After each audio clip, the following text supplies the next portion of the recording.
Good evening. I'd like to welcome everybody to our regularly scheduled Board of Education meeting on August 17th, 2022.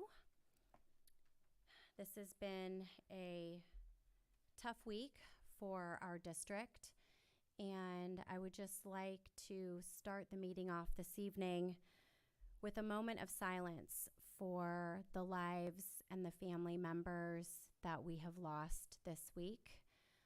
Just take a moment and hold them in your hearts very close, their entire family.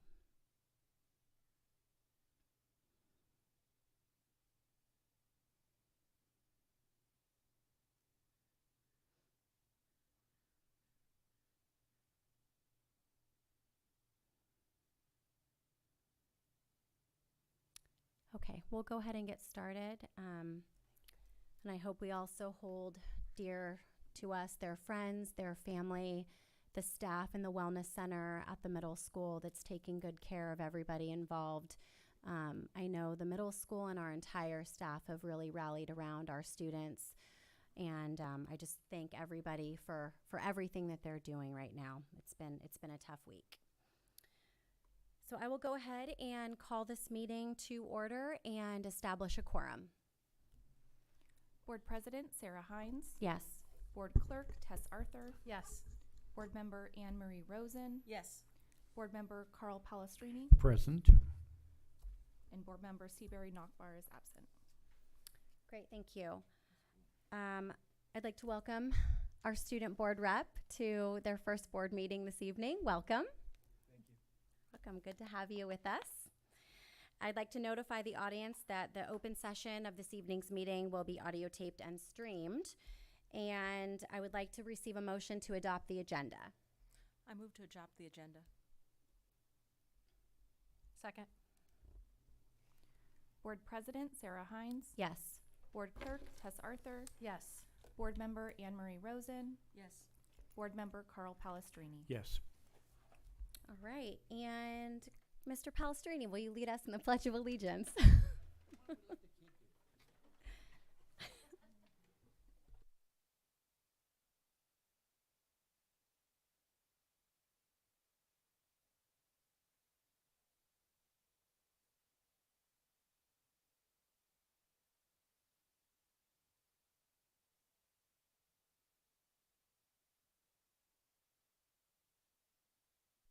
Thank you both. All right, so we will move on to agenda item E. These are updates from our student representative, ACT, CSCA, Board of Education, and the superintendent. These are routine status updates regarding campus activities, meetings, schedules, conferences, and any meetings attended. So we will go ahead and start with you, Jack Norman. Welcome again. Thank you. This week, of course, the students are reeling from the death of 3 of their classmates. Students have been incredibly supportive and sensitive towards one another through this shocking and emotional time. Our teachers and the Wellness Center counselors have been very responsive, accessible, and proactive in offering vital support and understanding as we struggle to cope with this devastating loss. I personally talked to the Carmel High School Wellness Center staff, and they explained the important work they did in supporting students at the middle school on Monday and how they continue to support students at the high school, as well as remaining on call to return to the middle school as needed. A number of students visited the Wellness Center as a result of this tragedy, and we are extremely thankful and fortunate to have a space such as the Wellness Center and the incredible support of the Wellness Center staff. Mental health is extremely important, and especially at a time like this, it is extremely reassuring to witness the emphasis Carmel Unified has placed on students' mental health. Concerning school district business this year, we know that the board is dealing with the large issues of election districting, late start, and stadium lights. So the members of the Associated Student Body stand ready to help the board and the community in any way possible. In the classrooms, introductions have been made, syllabi have been gone over, ice-breaking activities have been completed, schedules have been rearranged, and the students are poised to delve into the substance of their academic subjects, electives, and extracurricular activities. Captain Cooper and CMS have already had their back-to-school nights for parents, and CHS has it on August 25th. River and Tular are having theirs tomorrow night, and Tular is also having a back-to-school pool party and movie night on August 26th. Fall sports are underway at the high school. Girls tennis and volleyball, cross country, field hockey and football have all started practice, and everyone is excited for the 25th annual shoe game. Practice starts for girls golf at Quail next week after the car show. At the middle school, tryouts for soccer and volleyball are coming up, and cross country will begin at the end of the month. And in the performing arts, all 3 elementary schools had music facility makeovers. The River School music room was redecorated over the summer and looks great. Upgrades to the Tularcitos music room included a brand new carpet and sound system, and at Captain Cooper, the work the maintenance crew did to revitalize the music storage room is making it the envy of all the other classes. And we are all looking forward to the Carmel High School's production of A Midsummer's Night Dream, which is in the audition process right now. Last year, starting under the restraints of masks and social distancing, made some activities impossible or more difficult. This year, everything feels much more unfettered, and the students are feeling grateful for that and ready for a great year. Thank you so much for that update. All right, we'll go around to the Board of Education. We'll start with you, Carl.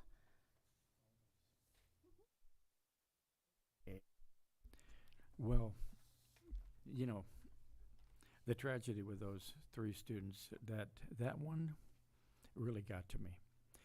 And I was thinking, I've been around for a long time, 37 years as a principal and a board member. And that's not counting going to Tularcitos and Carmel High.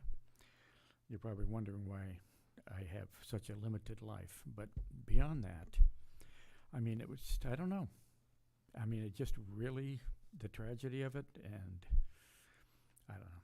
It was a lot. It was a lot for me. And I've seen so much, you would think maybe I would get past some of this, but just wanted to say, I think on a more positive note, I did visit Stone Pine with Tess. It was for an invitation on Community Human Services, Carmel Valley chapter.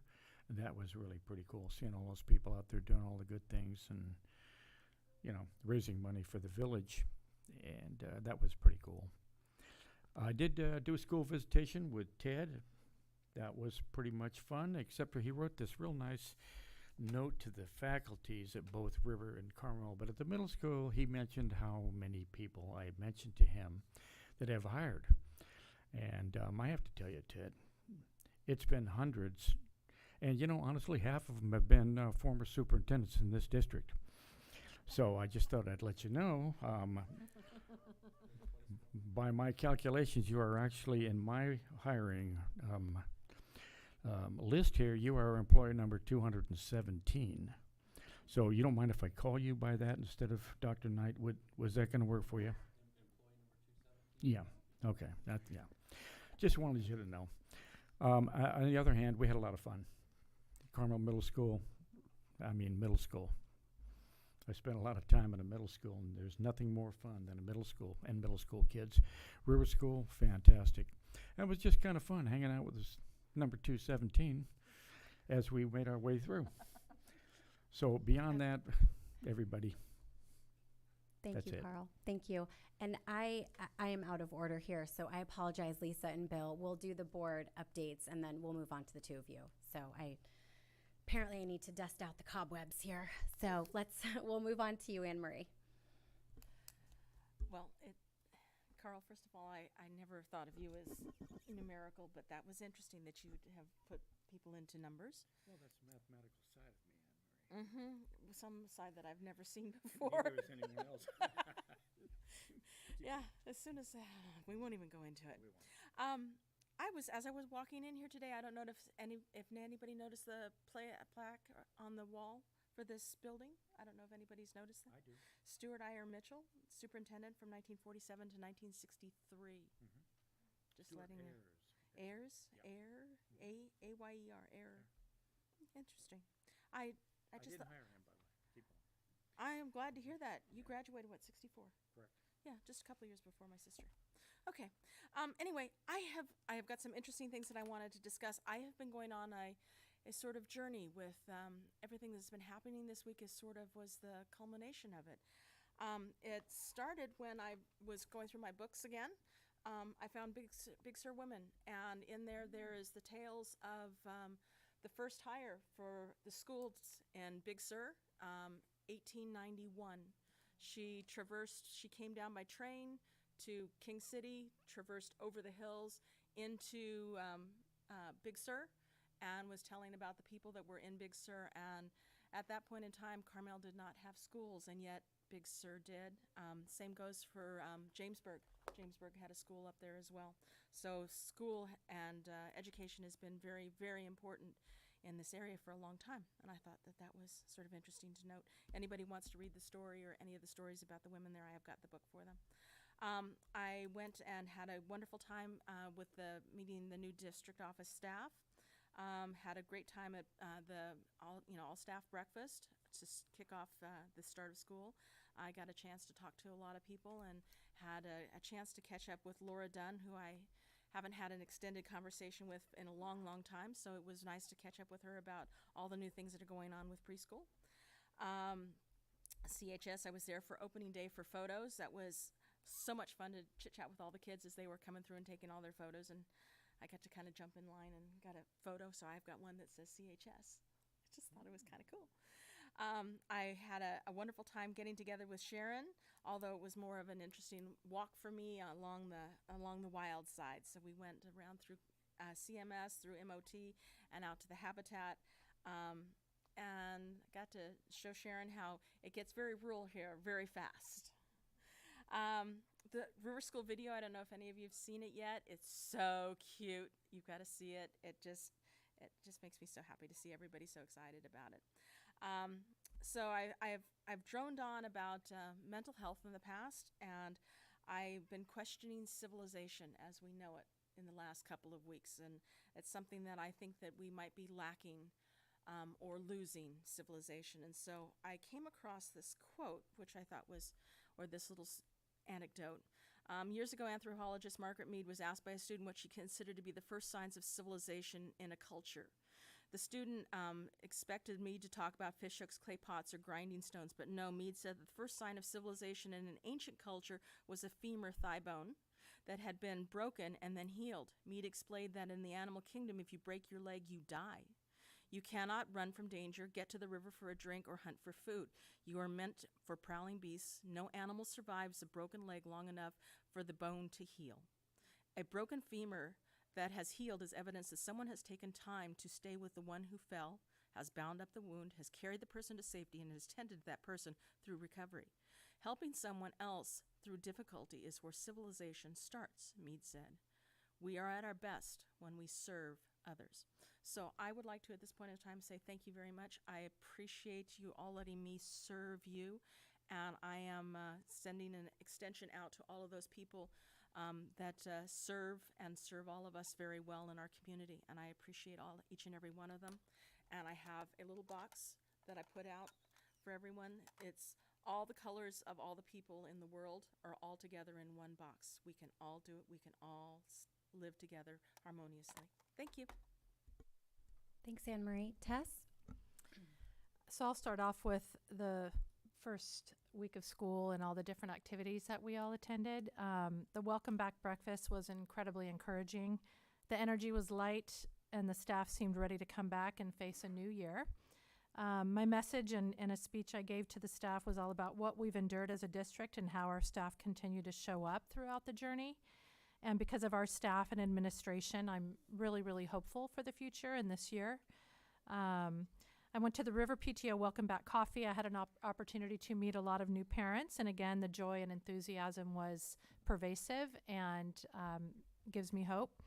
I visited CHS with Ted and John, and I'm just so grateful for our new auto shop teacher who arrived the night before his second day to start teaching, and he already had a team of students staying in his room for lunch, which I see as a very, very good start. And I met many of the new teachers at the high school and wanted to welcome them to the team. And on a more personal note, so we've had a lot of loss in this district, especially within the last few weeks. Then this week hit like a ton of bricks. and I was meeting with Bill Schreier. Bill, thank you for taking the time. And as the events were unfolding, he and I were together, and the shockwave that happened to happened to such a beloved family, and it has really, the ripple effect in our district has been powerful. I keep waking up in the middle of the night and I think about this family, and I really can't shake it. The staff at our schools who've been teaching these kids for years are crushed. The students who shared classes with these kids are having a hard time focusing and making sense of this tragedy. And I often say the degrees of separation in this district never cease to amaze me. But as always, our staff rallied and continued to show up for this family and each other. And after my meeting with Bill, I went to the grocery store in Mid-Valley, and many were talking about this tragedy. The owner of the grocery store's wife had to go to the school to pick up her daughter who was struggling. Another friend of mine was in line at checkout whose wife got called to come and sub at the middle school. And it just shows to me just how tight our community is, and how when what affects one affects all of us. And then this morning I visited CMS just to show my support and gratitude to them. And I'm just not sure how you recover from this devastation and continue to do your job, but they did. And finally, for every parent out there, this is our biggest fear. The loss of a child, it's hard to wrap your head around, especially 3 and their mother. My heart goes out to this family, and yet another reminder of how we need to continue to show up for each other, especially in times of such indescribable loss. It truly matters. So that's it for me. Thank you so much. So I'll echo some of the comments made by others. It was lovely to be at the welcome breakfast with the 4 of you board members, and also you, Jack, as well. Thank you for taking the time to speak to the staff and welcome everybody back. I think that was really special. And I would like to also thank Bill for his comments, and Lisa for the comments that you both made to welcome back our staff along with Ted. So I thought that was a really wonderful event. And as Tess mentioned, the energy and the excitement around the start of the school year was really palpable, and just 180 degrees different from where we were a year ago, literally to the day. So really just want to thank everyone. When I was speaking at the back to school breakfast, and I'd just like to acknowledge this again because it sort of feeds into where we are today, experiencing the loss. And we ended the last school year on so many high notes. We were able to experience sporting events and assemblies and pep rallies and art exhibitions and music and theater. And we all stood shoulder to shoulder together and watched all of our students graduate, whether it was from Carmelo or Kashawa or the elementary schools, middle and high school.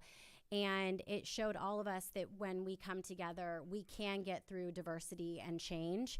And it is not easy, but when we come together, I believe that this district can really get through anything. We are truly better together than we are apart. And I feel like we're feeling that right now. So again, thanks to everybody who is supporting the students and the teachers this week. I also was able to attend some schools with Ted. We hung out at Carmelo and Tular and took a drive out to Kashawa and saw all the kids and welcomed them back to school, and that was lovely last week. And I was able to attend the River School Welcome Back Coffee with Tess, and it was nice to meet a lot of the new families out there. And I would like to acknowledge Elizabeth Marsh and Aaron Barkahall and Jay Martin for the incredible video that they put together for the River School parents and staff, introducing all of the students to everybody on their campus, from the bus drivers to the people who make the campus look clean and beautiful every day, to all of the teachers and aides. And I would recommend, Ted, if you could send that out, maybe district-wide. I think it's a really special video and well done. So thank you for putting that together, River School. And with that, I know I'm out of order here. I'll let you go at the end, Ted, but that's it for my updates, and I'll pass it off to Bill and Lisa from ACT and CSCA.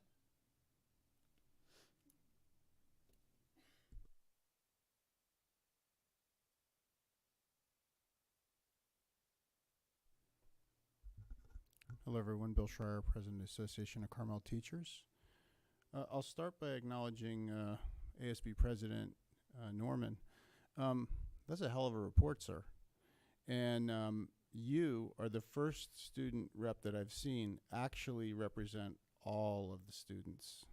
Typically, by default, it's kind of been a high school report, and that's actually what's supposed to happen. So well done. Look forward to hearing more from you on that score. So the things did start on, pretty high note. Morale was very high. And this morning, before this meeting, I wanted to check with the faculty representatives of other sites because I haven't been able to get out to the other sites yet. And I didn't want to just speak for the high school. And so I asked the faculty representatives how things were going. And this is what I got from the middle school faculty representative. I do not think you want me to describe the start of our year at CMS. However, I will say that the faculty was so moved by the care and action the district took to take care of us at CMS. Seeing CHS staff willing to come help, elementary wellness staff supporting, having DO staff step in to answer phones, board members stopping by, having Ted, Craig, Steve, Cassandra all on campus and willing to step in and to perform any role was incredible. To say this is devastating to lose 3 students is an understatement. However, knowing how much this district pulls together in a time of crisis is what makes us stand out. I got nothing else to say beyond that, so thank you. Thank you so much, Bill. Lisa?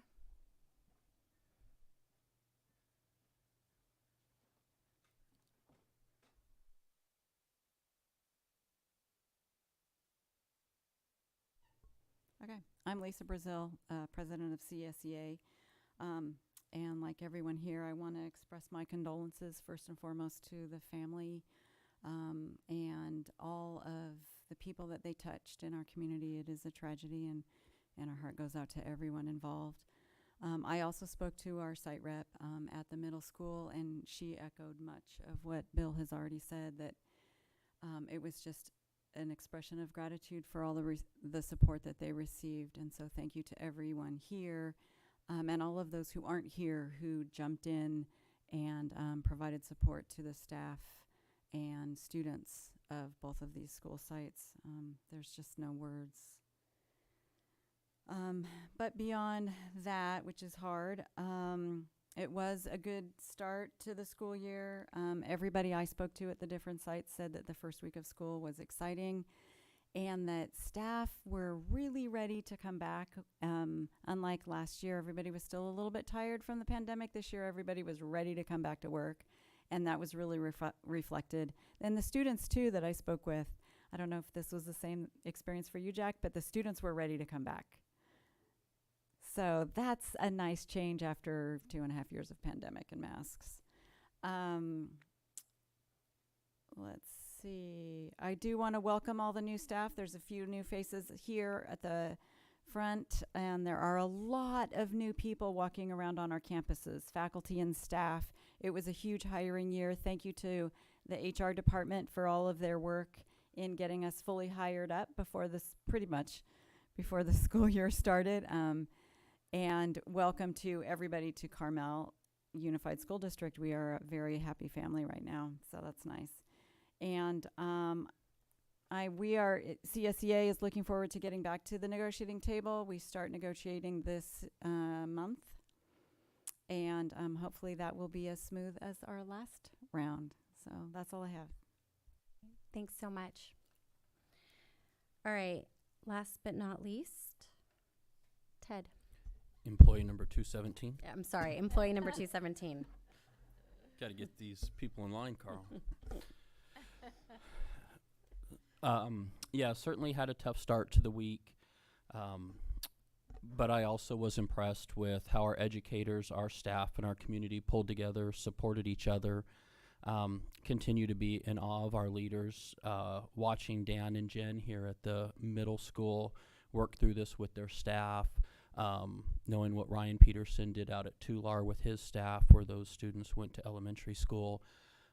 As was mentioned, John, Jay, others, they sent staff over. I was able to see you had Golden and Cass and Barb walking around, helping out, jumping in wherever they could. Elizabeth and Jen heading out to Tular to make sure they were taken care of, and then Steve getting all of our various mental health people together to support students and staff, bring in our outside partners. That was special to see. So a tough day, but tough couple days, but it is special to see this community pull together. So, but we did have a great first week of school, as many have said. Myself, board members, district office staff, we were all out in schools. We saw great things. I agree, everyone seemed in sync, even on day one. When we walked into classrooms on day one, it looked like September. I mean, kids knew what they were doing. It was like they remembered how school was. The energy was positive. Seeing our teachers, support staff, they were just glowing, being able to see kids again. And I thought that was great. And I thought the parents had quite a look of relief on their face that they got to drop their kids off after watching them all summer. So that's always good. Was able to make it back to a few back to school nights and talk with students, staff, and parents. Again, everyone was excited to return to some sense of normalcy and get back in a normal school schedule. And as much as I think this start of the school year felt like so many before it, we were quickly reminded we're still in a pandemic. And so I want to, again, apologize to those in our community that were affected by having to cancel 2 bus routes. Although we had 5 people out sick, only canceling 2 routes and only for 3 days was great work by our transportation staff. They worked really hard. It is a reminder we're not out of this yet. And so I want to thank those folks for continuing to hire, train, certify more drivers, and go above and beyond to make sure our kids make it to school.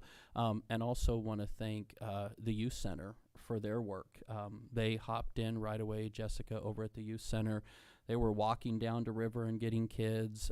We got middle school kids transported over to the high school. So again, just great partnership from folks in our community.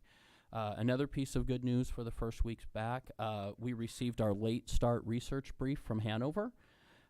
And so it's going to be posted to our website tonight, and it will also be included in our board briefs email that goes out to the community. So again, Hanover's a nationwide company we brought in, and they went out and did a lot of research on other rural schools who have attempted late start, and it's a good brief of what's worked and what hasn't worked, and what we should be aware of as we work through this. So with everything that's happened over the past 2 weeks, I'm reminded once again of the importance of educators and how blessed and proud I am to be working in the noblest of professions, public education. Public education is so important to our community, to our democracy. And it's why I was disappointed to see a letter to the editor in the Pine Cone just this last month with a community member calling for the destruction of public education. I believe that everyone has a right to their opinion, but I cannot believe that we have members of our community that would believe that we would be better off without a public education system. A system that saved my life, as you guys know, that has probably saved many other lives and has had a profound impact on probably everybody in this classroom. Comparing our American public education system to the indoctrination that happened in Nazi Germany is not only dangerous and offensive, but ignorant.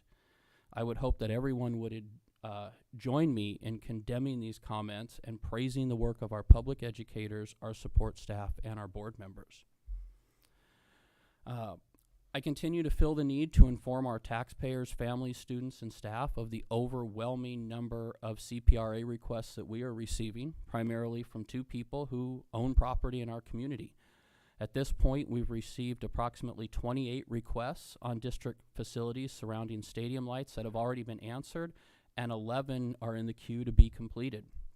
Our most recent request we are finalizing contains over 6,100 pages. These requests are continuing to cost our taxpayers tens of thousands of dollars a month, and this money is coming directly from funds that should be benefiting our students. Not only are we forced to take your tax dollars out of the classroom for these requests, one of these individuals has now suggested that we actually hire more staff to satisfy their CPRA requests. using more money to satisfy an objectionist agenda rather than benefit students. I also continue to receive several emails a day from these property owners, often attacking the district for decisions made by former staff and former board members, which are not relevant to the discussions before this staff and this board. These same folks continue to ask me through email to come informally just sit down and discuss the situation with them. I'd like to remind our community that this is exactly what I initially did. I held town halls, I went to lunch, I made phone calls, even stood on people's decks and looked at pool lights with Dan Paul. What did I get for the time I spent trying to collaborate? I had my words twisted, postcards with lies sent to the community, and constant threats of legal action against the district. In one email alone, I was invited to coffee to, quote, work together and find a viable, thoughtful, and enlightened solution, end quote, while simultaneously being told later in the email thread, and I quote, to be clear and reiterate, we will seek every legal, political, and financial mechanism to stop you, end quote. This doesn't sound like working together. Therefore, because of the constant threats of legal action, we have been and will continue to follow the formal CEQA process. One final note, one of these property owners has now turned to personal threats against me. And I want to be clear that you can threaten me all you want. I will not be deterred from doing what is best for our students. Those are all my comments for tonight. Can I just make a quick comment, Ted? I'm So gonna you make say one, you're yeah. feeling threatened. Me too. That is very disturbing to me. And can you please expand on that? What is making you feel threatened?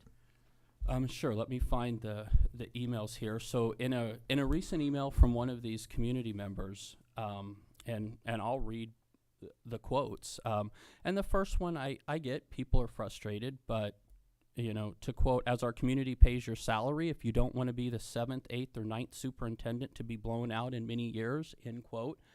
And again, I'm a public servant. I understand that. But I think the one that concerns me the most is, and I quote, perhaps it's wise you have not moved your family from your hometown, end quote. You know, that makes me wonder, why not? Would you hurt them? If they were here, what would you do to them? In the world that we live in right now, I think that's a very concerning statement to send to someone who is trying to make decisions in the best interest of students.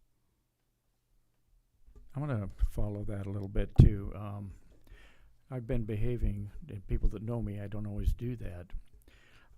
Reading some of the stuff, especially some of the comments about the lights and some of the misinformation that's just beyond belief.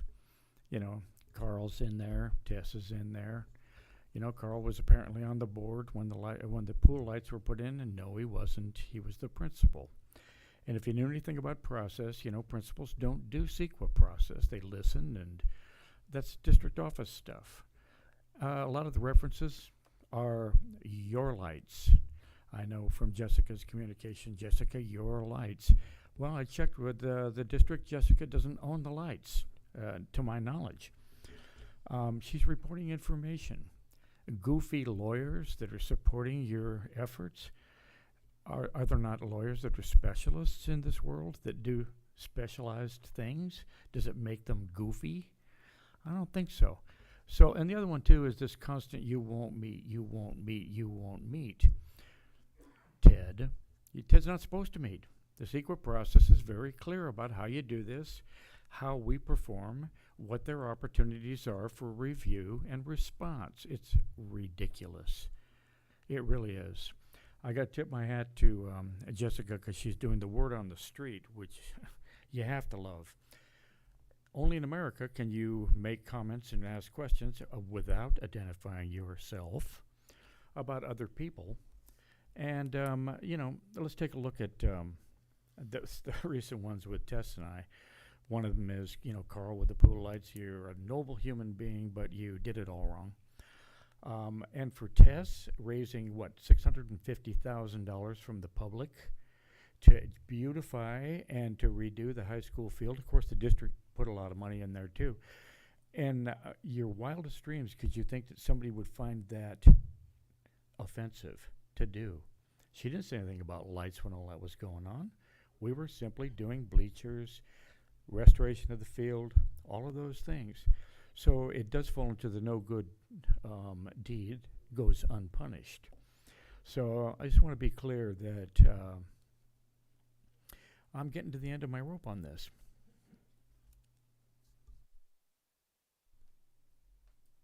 Thank you, Ted, for your comments.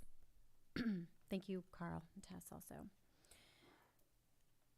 Moving on to agenda item F, we'll head into public comment on non-agendized, open session, and closed session items. This is where members of the public may address the board regarding items on the closed session and open session agenda and or within topics of the board's jurisdiction that are not on the agenda at this time. We will not be going back into public comment as we proceed through the agenda. So if there's anybody here for public comment and pulled a ticket, we are starting with 90. Any public comment? Okay. Seeing there is none. Oh, I'm sorry. Go ahead. Oh, that's okay. Go ahead. Yes. You'll have 3 minutes to address all of us.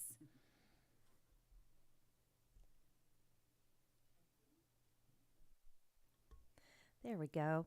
Hi, everyone. My name is Karen Stratton, and I am the new executive director at Me Earth, also known as the Hilton Bialek Habitat, which of course is just across the way on the middle school grounds.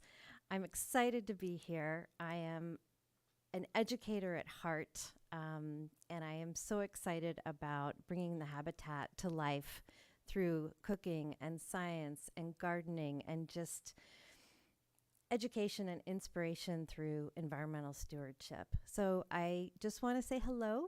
I'm so excited to be your neighbor. And I did bring some goodies over to share from the garden. I have a basket of produce, as well as sunflowers. And those sunflowers are for you to take. We made them available to commemorate the incredible loss, to honor the loss that our community has experienced. So please take a flower to honor that loss. And stop by the habitat. We've got a wonderful event coming up, the Glass Pumpkin Patch event, September 17th and 18th, which is a weekend. And I've got those postcards on my little wagon here. I think I'll leave the wagon right outside so that when the meeting finishes, people can take what they would like. And I'm just curious when you think you'll wrap up, and I'll come back and get the wagon.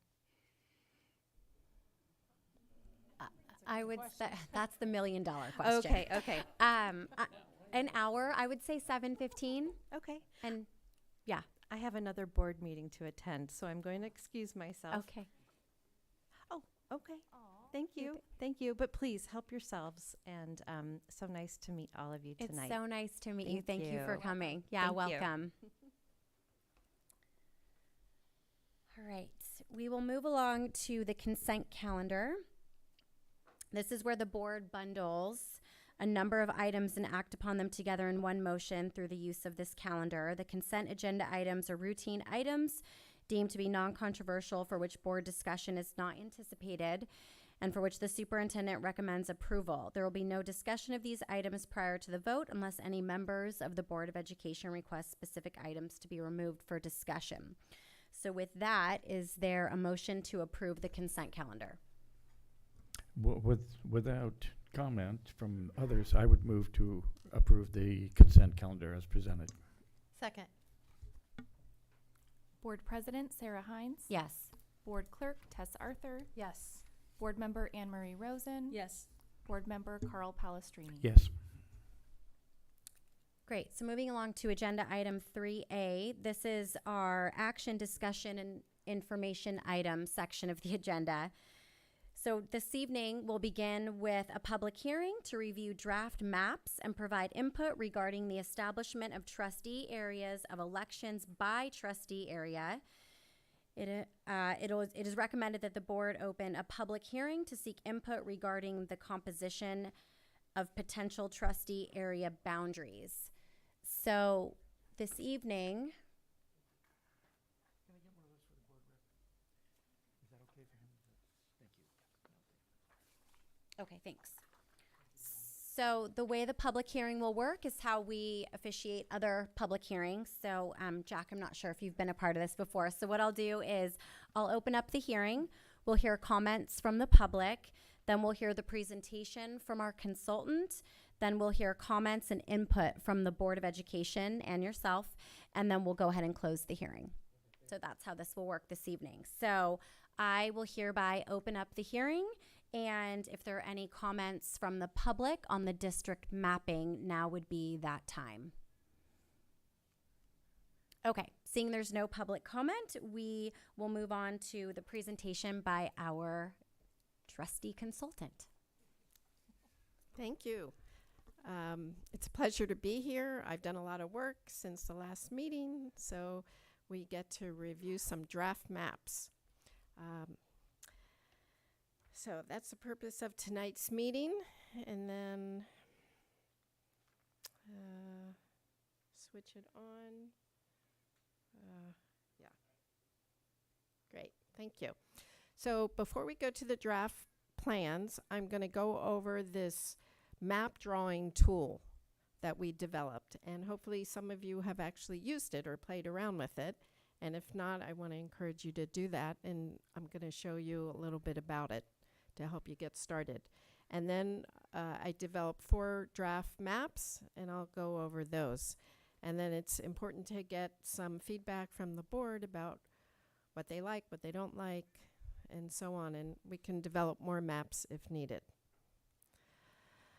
Okay, so in terms of this plan drawing tool, anybody can use it, members of the public, the board, the staff.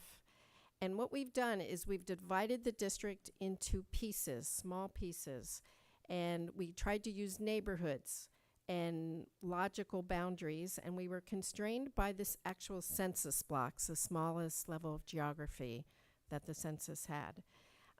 We can divide the pieces if people want to see different configurations, but we worked a lot with the plans, and I think these pieces are pretty good, but we can divide them if you need to. And so what you do is you take the pieces and you combine them into the trustee areas. And you can do that just on paper and pen and like calculate it yourself. Or we have an Excel file that helps you do that and makes it very simple to accumulate things. But if don't like Excel or don't know it or whatever, you can actually do it by hand. So what I'd like to do, and then we have a lot of data for each piece, small piece. And so we had requests by the public for information about different parts of the district. And I think these pieces answers all of those questions. And if they don't, again, we can divide some of the pieces. Sometimes we can't because the census blocks are so large. So here I'm going to show you 2 maps. This is the overview of the district. The district's so large that it's hard to really see any detail. And the rural areas, the pieces are pretty large because we didn't expect that you would want to divide them. And then here's a close-up, a zoomed-in version of the part that I think is going to create a lot of discussion, or we had a lot of different options. It's where Carmel by the Sea is and the surrounding area. And that's pretty what I'm calling trustee areas 1 and 2, and a little bit where 3 and 4 come together. So one thing nice about these maps that are on the computer, you can zoom in. You can, if you go on the computer, you can zoom in if you want detail. And then this is a rendition of the Excel file. This is what the Excel file looks like. And I'm going to start with the bottom of the slide, where you see the yellow highlighting on the left, on the bottom left, you actually put in your assignment for the trustee area. And there are something like 40-some pieces. So if you assign all the pieces, you assign a trustee area to all the pieces on your Excel file, it will automatically calculate the information. And so the top part is what gets automatically calculated for you. So you can see whether you have equal enough trustee areas. And as I'll remind you later, you're looking for less than a 10% planned deviation. So it's very handy. And before we had fancy computer mapping programs, we did it this way. So back in the 90s. So anyway, it's a kind of cool tool, and you'll get to know your district a lot better if you play around with it and what the options are. And just to talk a little bit more about the pieces, we took what we knew from Google Maps, the neighborhoods, and we looked at the neighborhoods, and that's partly why we divided things into pieces. One thing is, it was early in the process, and we divided Carmel by the Sea into lots of pieces because of their neighborhoods within Carmel by the Sea. But all the plans keep Carmel by the Sea in one trustee area. So, I don't know, that could have just been one piece as it lays out. I did try plans that broke Carmel by the Sea, but it didn't help matters. So, seemed like a good idea to keep Carmel by the Sea together. And then here is a zoomed in version of this map, again in the northwest corner of the district. So that's why some of the pieces are the way they are, and some of them are because of the census blocks configuration. What So- does the Mm-hmm. ESAA represent? Oh, elementary school attendance area. Okay, thanks. Mm-hmm. So we thought that might be important to look at too, where your boundaries were for the schools. Okay, so that's what I have to say about the plan drawing kit. So you can do it by paper, or you could go online, download the Excel file, download the PDF maps, and play around. Okay, so I want to go over a few legal considerations. Just to remind you, I had these slides before, but the reason you're doing this is because of the California Voting Rights Act. You as a board decided to change to by-district elections because of the California Voting Rights Act, but then COVID happened, and you postponed that, as many school districts did. And then you got a letter from LULAC requesting when were you going to continue the process, and so you did continue the process. I'd like to bring up the fact that only single-member trustee areas satisfies the CVRA. We had a public comment that wondering if you could have a couple trustees per trustee area, say like a trustee area that was double the size and would have 2 trustees. That does not protect you, does not meet the requirements of the California Voting Rights Act. Shelley, can you also address the public comment where there would be potentially a split with at-large voting blocks and trustee area blocks, and whether that fits in the confines of CVRA? Do you mean like 1 trustee at large and then 4 trustee areas? Mm-hmm. You know, I know some cities have that. I've never heard of a school district that has that. I don't know if you all have heard of a school district that has that.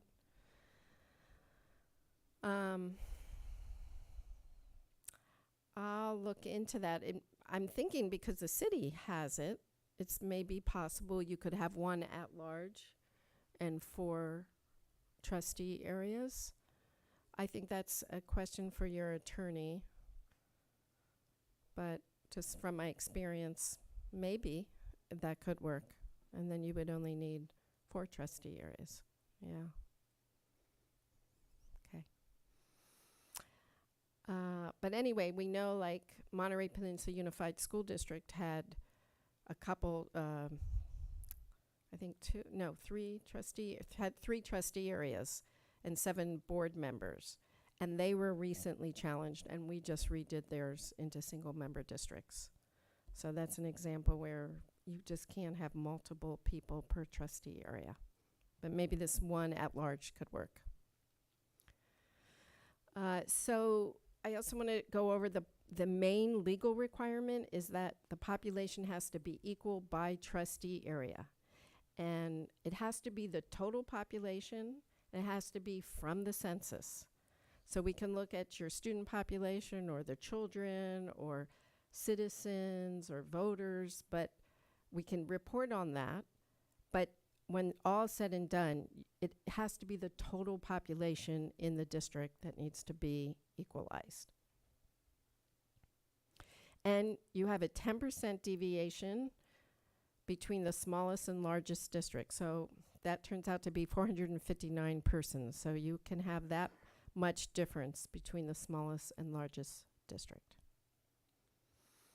Okay, so let's look at the draft plans. I have some general comments about the draft plans. All of them have a deviation less than 10%. All of them try and keep the neighborhoods intact as much as possible. Carmel Valley Village equals, just by chance, one trustee area. So all the plans, I made Carmel Valley Village a trustee area. Carmel by the Sea, as I mentioned earlier, also is intact in all of the plans, but it's too small to be by itself. So the question is, what population do you add to Carmel by the Sea to get it up to the right amount of people? Then there's the rural area, and there are different ways to divide up the rural area. And the various plans have different ways of doing that. And one thing is you can sort of mix and match to some extent. So if you tell me, oh, I like the northwest configuration in Plan 1, but I like the rural area in Plan 4, we might be able to cross-pollinate. So that's why it's important to get your feedback of what you like and don't like. So I want to talk a little bit about where the incumbents live, because that's going to affect the elections. And it is not possible to separate the incumbents in separate trustee areas. Ideally, we would like to do that. It makes things a lot simpler when the election situation arises, but that will not be possible here. 2 incumbents live in Carmel Valley Village, and they actually live in the same census block. So those 2 incumbents will necessarily be in the same trustee area. So everybody will serve out their term of office, but basically one of the trustees will be assigned, kind of like assigned theoretically, another trustee area in which they don't live. And when that election comes up for that trustee area, they would not be able to run again unless they moved to that trustee area. So they would serve out their term of office, and then they would need to run, if they want to be on the board, they'd need to run against the current trustee in 2 years. So Because I believe you are staggered, you're in staggered we are. years. Question. Yes. So 2 incumbents from the village currently, and wouldn't the other 3 be from the same area in Carmel by the Sea currently? Well, then there are 2 that are in Hatton Fields, which is right that's- outside Carmel by the Sea. And I okay. think those are going to have to be in the same trustee area. No, I mean currently. Yeah, that's current. Okay. So currently, Yeah. 2 are in Hatton Fields, So one essentially and is gonna one, and I represent the believe whole- it's you, is in P7, what I call P7, which is Mhm. above Hatton Fields, north of Hatton Gotcha. Fields. And sometimes you're combined with those in Hatton Fields, and other times you're not. So all of the plans have at least 2 sets of trustees in the same trustee area. And then 2 of the plans actually have 3 trustees in the same trustee area. Plans 3 and 4 do that. So that's about the incumbents. And then at the very end, because there was interest in the student population, We don't have your students per se, but we do have from the census the 18 and under population. And that was easy for us to do and not have to charge anything extra to the district. So we show you the under 18 population for each of the plans. And you can see that they're how unevenly they're distributed. So that's at the very end. Okay, so the key features of each plan. Plan 1, Carmel by the Sea, is combined with Hatton and Mission Fields. Plan 2, Carmel by the Sea, is combined with Del Monte Forest. Plan 3, Big Sur and Kachawa are in separate trustee areas, and all the other plans, they're together. But there may be reasons to separate them or combine them, so I just wanted to give you that option. And then Plan 4, Board Member Rosen asked, could we take all of the areas south of Carmel River into one trustee area? And I tried to do that and almost did it. So that's as close as we could get on that. So I'll show you what that looks like. Okay, so Plan 1, as I said, Trustee Area 2 is Carmel by the Sea with Hatton Fields and Mission Fields. TA1, Trustee Area 1, takes Del Monte Forest and combines it with the area east of Carmel by the Sea and goes south to Carmel River. And this is the one where the 5th trustee is in a separate district. So let's look at these. I'm going to have 2 maps. This is an overview map, which really just shows you, it's hard to see the detail in the northwest, but shows you sort of the rural area. So trustee area 5 is Carmel Valley Village, that brown area. And this, by the way, is what the Census Bureau thinks is Carmel Valley Village. So I've used those boundaries. If you think they should be something different, we can play around with that. But basically, that's Carmel Valley Village, and it's the right population size. And then we've split the rural area. You can see trustee area 3 extends somewhat below into the rural area. And I can go over the specific boundaries if you want, but I think I should sort of do an overview of each of the plans and then go back and answer any questions on that. And then here's a close-up version of Plan 1. So the purple is Carmel by the Sea. That's the official city boundary. And so we've taken, and the trustee area lines, those black lines is what we're proposing for the trustee area. So trustee area 2 is the purple, Carmel by the Sea, and then goes Ocean Avenue and then down Highway 1 to the, I think that's the river. And so that is Hatton and Mission Fields. And Carl, to answer your question, the blue squares that are located in trustee area 2 and 1 are the locations of board members. So you can see the one residing on the top of trust area, or the sort of the bottom area of TA1, and then in trustee area 2 you can see the 2 other squares for the other. So I didn't know if you saw that, but that's what she was referring to.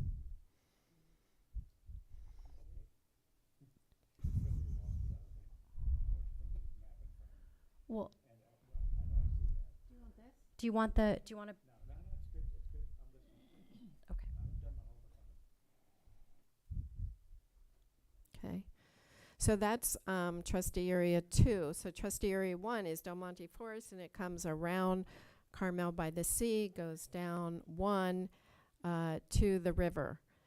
And then that other boundary that's a little awkward, it's a census tract boundary, and we use it a lot. And it's, I don't know if you guys pronounce it Kenyatta or Canada. Kenyatta? Huh?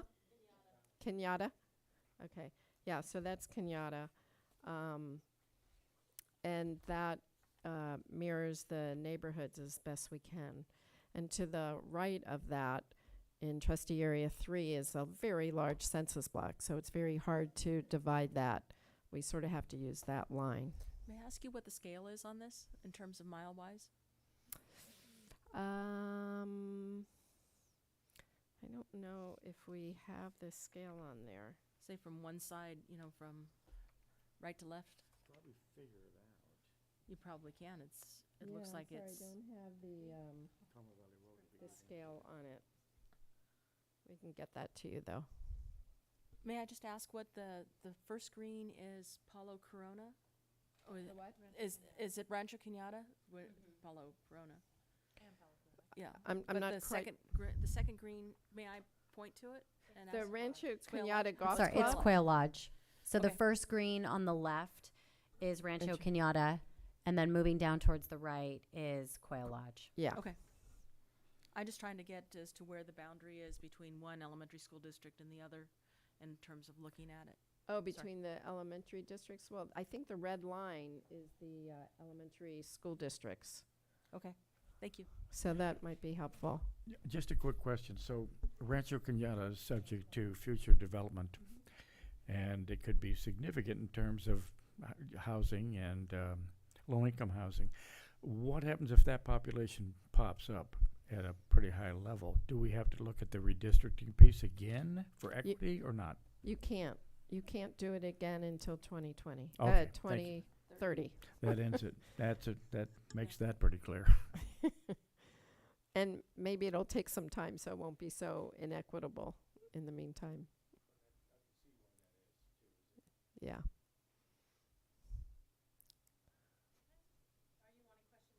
Yeah, because we're on the plan, so that's probably a good idea. Okay, I think my question is a broader question about the census itself, because when we did the census, and I personally went to Kashawa and tried to get people to sign up for the census, Yeah. we had COVID, we had a fire out there. I mean, I can pretty much, I'm sure that it is not 100% accurate. Do they take in any other data, or do they do follow-up, or, so none of that? Mm-mm. I mean, there is some follow-up. I mean, they might have mailed things, they might have called, but I mean, but we had yeah. almost no time because, I know, yeah. I mean, that was the other problem. I know. It was delayed. Yeah. Yeah, it was But a lot of very those people had been difficult. evacuated for a long period of time, so Yeah. hard to track down. So that's Yeah. my concern. Um, Okay. There have been like lawsuits about can we adjust the census, and the answer is no. Can you So- ever reference back to like the American Community Survey to get more detail? Because, I mean, Palo Corona was not, represented in terms of very many people, and there are a slew of people in there. Yeah. The American Community Survey is actually worse, way Right. worse than the census because it's such a small Right. sample. It doesn't have the details, but it gives you alternate information to look at, Mhm. considering the census was. But we rather have to skewed. use the population counts from the census. We can use other characteristics, but I think you guys know the characteristics of these areas better than a very small survey, actually. I mean, I see the maps myself. I see the maps as being very equal in what they're doing, but in terms of equitable, I don't know if they're very equitable. And that's what we're sort of aiming for here, to do that. I mean, in terms of some of them, the population of students between the lowest trustee on plans 1 through 4, I mean, it's like 40% variation of, one population, one trustee is going to be overloaded with students, and the other one is going to have, mostly adults Right, that have no tie to school. right. And that is not uncommon. Oh, that's Well, unfortunate. and that's because- representation of the taxpayers, right, that are paying the bills. So that's, yeah. My question can we ask questions about specific plans? Yeah, but how about if we Let's go finish, through I'm them? sorry. So if you have specific questions about Plan 1, that it's a good time to ask. Let me ask, hopefully a simple one. If you're looking at the pieces data for drafting, and you look at number 44, Big Sur Captain Cooper, and that's a population number. Yeah, Everything else is broken out in detail, almost to the street. But in that particular area, Palo, Colorado, is not really in Big Sur. It's about 10 miles from Big Sur and maybe almost the same to Carmel.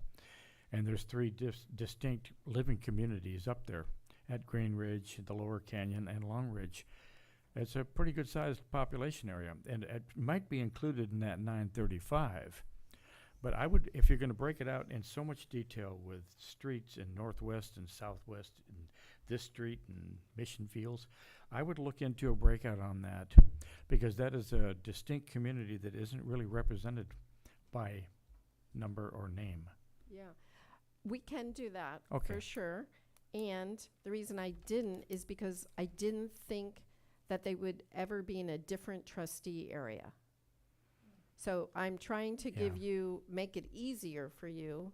I sort Mhm. of wish I hadn't broken up Carmel by the Sea, because if we're never breaking up Carmel by the Sea, then why, you don't have to go through and mark all of them to do that. So the question is, can you, because they're geographically there, they're also in the Captain Cooper elementary school district. But they are and they aren't. They're also in, well, they're at River as well. So, you know, they start out, though in fact, they don't. Paula, Colorado kids don't go to Captain Cooper. They go to River School. Mhm. I've got 3 grandkids there that all live in that area. So you might want to look at that demographic. Well, if you think that they could be in different trustee areas, like not in trustee area 4. Well, I'm just looking at the population breakout. Well, you've got Hatton Fields East. I mean, you've taken Hatton Fields into all of these detailed pieces. Whether they fall into one, whether we decide to fall into this one, or that one, isn't really the question. The question is, I think it's a sizable population that isn't identified specifically. Okay. I would Well, just, we can divide that. I would just see if you can get it. Yeah. And then I'd like to see if that number for Yeah. Big Sur stays the same. For piece 44. Yeah, they call it Big Sur, but I'm thinking Big Sur is really the village in Big Sur. And could you just say again what those 3? Palo, Colorado. You've got you've got what's called Lower Palo Canyon. Then you've got, when you get to the fire station, that is Green Ridge community there. And then as you could proceed up towards the old Camp Pico Blanco, you have Long Ridge. And so you've got 3 really distinct communities within that enclave that is not in Big Sur, essentially. They call it that. But it's not in Carmel either, because it's about 10 miles from either one. So a breakout, I'm just thinking, would make it Yeah. easier for me to make the numbers work. And even people just may be curious what those populations are. Okay. So as long as the census blocks accommodate us, Mhm. I will do that. in section 42. That's where Palo, Colorado is. Well, it may be, but it's not here, when I'm looking at this. See what I mean? It's not on this detail that I'm looking at here. Well, you want to look at the map. Well, I don't have it in front of me, or I would. Okay, it's part of the, Yeah, okay. yeah, okay. My concern, just taking a look at map plan 1, and it really is pretty much pertaining to all 4 of the plans, Mhm. is that taking a look at voting, and I mean, you could end up with a situation, and I'm just going to throw out an example of Late Start, where it works for the people within the first 3 miles, which is, this is 3 miles away from the middle school, high school, is what we're looking at right here. And yet, the most people who are going to be most affected by it, or adversely affected by a late start, would be the people on the outer line areas. They have 1 trustee. They will always be outvoted. Never, ever. And that's just throwing out one example right now that we have in front of us. There's many other, instances where this can Yeah. happen. And that's what is concerning to me, is that on each one of the maps, there is an area where you can get somebody within a mile and a half of one another, and they will all be, they're pretty much voting in block as to what they're going to be doing. And that person sitting out in the Carmel Valley trustee, yes, Tess, is going to be voted out every time. Yeah, and that's because the population density is so different. And that's sort of the nature of these by district, by trustee area. It just seems counter to what LULAC and similar, agencies are trying to achieve. And they are actually asking us to vote this in so we can be biased against them forevermore. Yeah. And I think that I don't know what to say, but it just seems counterintuitive to why they're doing it, and yet it's going to be detrimental to what they want to achieve. Right. Well, ideally, all the trustees consider all of the area, even if they're elected by a certain group in the district. That's the hope. Yeah, but they have no, they cannot. Right, there's I mean, no, the people from Carmel, that there's no recourse for the people in Carmel. They can't ask to have them removed from office because they're in a different trustee area. There is no recourse that's for right. anyone, outside of that. If they're voting against them, there's nothing that they can do. They're just right. absolutely lumped with what they get. Right. Yeah, I'm going to go back and ask that you do a population breakout on Palo because it has a 93923 zip and Big Sur has a different zip. And so if it didn't have so much detail all the way down to Larson Field, good Lord, I mean, that's a little baseball park. Yeah. I think you need to put that detail in there and break that out and show that as a part of the Carmel population because if it's done by zip, right? Then it would not be Big Sur, even though they call it Big Sur. Mm-hmm. So I would just see if you can't break that out. I'd like to see how that adds into that lower Carmel piece to get that area to an equitable size with the valley. It's only 27 people in that whole area. I don't, It says here, so that's well, I'm not seeing it here. What are you looking at? It's on that same sheet that you're looking at, Carl. Which one are we looking at? It's the population is the second column. West of Rancho San Carlos Road. West Description and then total population. West of San Carlos. Wow. Colorado butts up to Rancho San Carlos. Yep. Yeah, it does, but 27? That's why I question the census. How could it be 27? I mean, there's a lot of families in there. Think about A lot more than Think 27. about the nature of the families and whether they would want to actually. I mean, it's advance the crazy census. because Green Ridge alone is got to have at least 30, 40 families. Long Ridge, I can tell you, has about 14 or 15 itself. Then you've got the lower canyon, so the number's way off, if that's what it's a part of. Well, and that's the sad part about it is it Yeah. doesn't matter, right? We I have guess to. not. I just, okay, and I'll I'm let it sorry. be. But I think And they're I gonna, may not have the right names for these pieces. If you want to if you want to rename the pieces, let Yvonne or Jessica know, and I can read. Yeah, if it's not going to be a Name lot them. of work. I I mean, just the- think the it would make it clearer for me. Mhm. the census should equalize though by 2030 when we should have hopefully a normal census by then and have, not all the hoopla that was going on this last census. Yeah, though minority populations tend to be undercounted at all the censuses, and especially non-citizens, because people are concerned about filling out government forms. So it's hard. But that's sort of why you do outreach as a community. It's very important to do that. Okay, so Plan 1, and I have a table in the PowerPoint for each of these plans. I think the main thing you're interested in is the lower panel because the minority populations are not very big. So what I've highlighted in yellow is the plan deviation. And then on the right, I've added these under 18 population.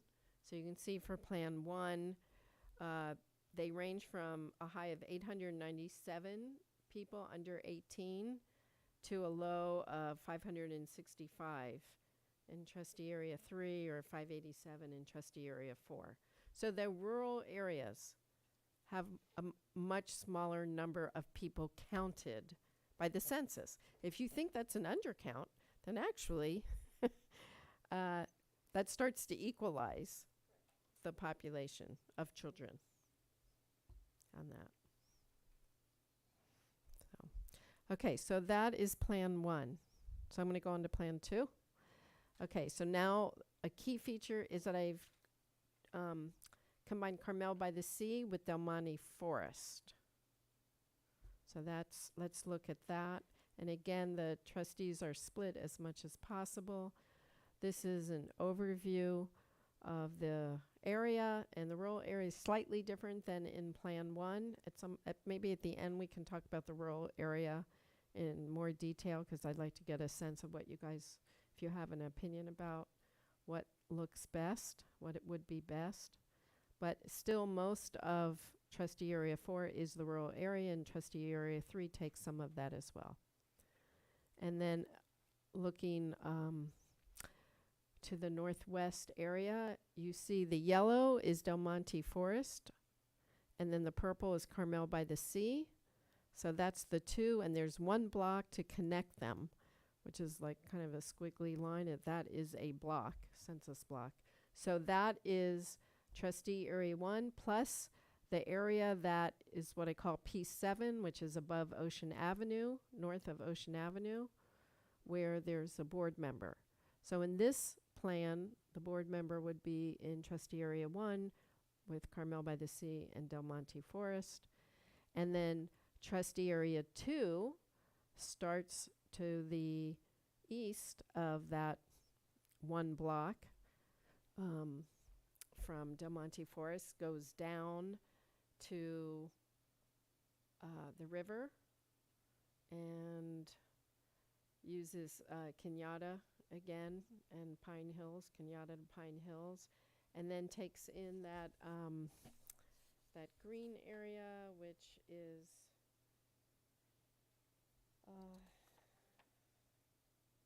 the Rancho Kenyatta Golf Club. So Carmel River to the golf club, and Carmel Valley is the northern north of that. So that's plan 2. So the key thing is, should Carmel by the Sea be combined with Del Monte Forest, or the area in plan 1, which was southeast of the district? That's the main difference between plan 1 and 2. And then again, we have the population table. Its deviation is under 10%, and the under 18 population you see as well. And here, the large population of children is in trustee area 2, which is outside of Carmel by the Sea.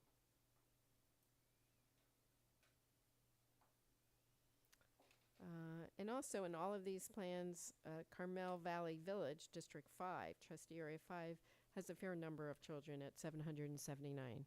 And I have a map, distribution map, that at the end that also shows the children. Just since we're doing in each individual map, if you go back to the map, this one has the same, problem where you have you have a half-mile area there where you can have 4 trustees all within 1/2 mile of one another, all experiencing the same issues, all having the same things, and then you have that trustee 5 in the hinterlands.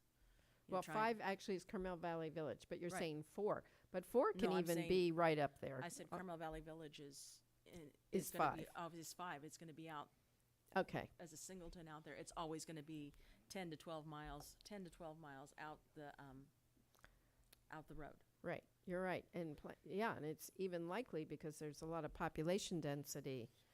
Which Up is, there I mean, too. we're looking at that Carmel Valley Village, cutoff, from the Los Orales grade over. That's, the fire lines cut off. So you're having all of those people that are dealing with disaster out there, and they have no say when it comes to late start. If we're going to do busing, yada yada, you have all of those 4 districts that are going to say, let's go for it. And then they're going to have to be on buses pulling through all of that traffic for those extra 4 routes. I don't know how many there are.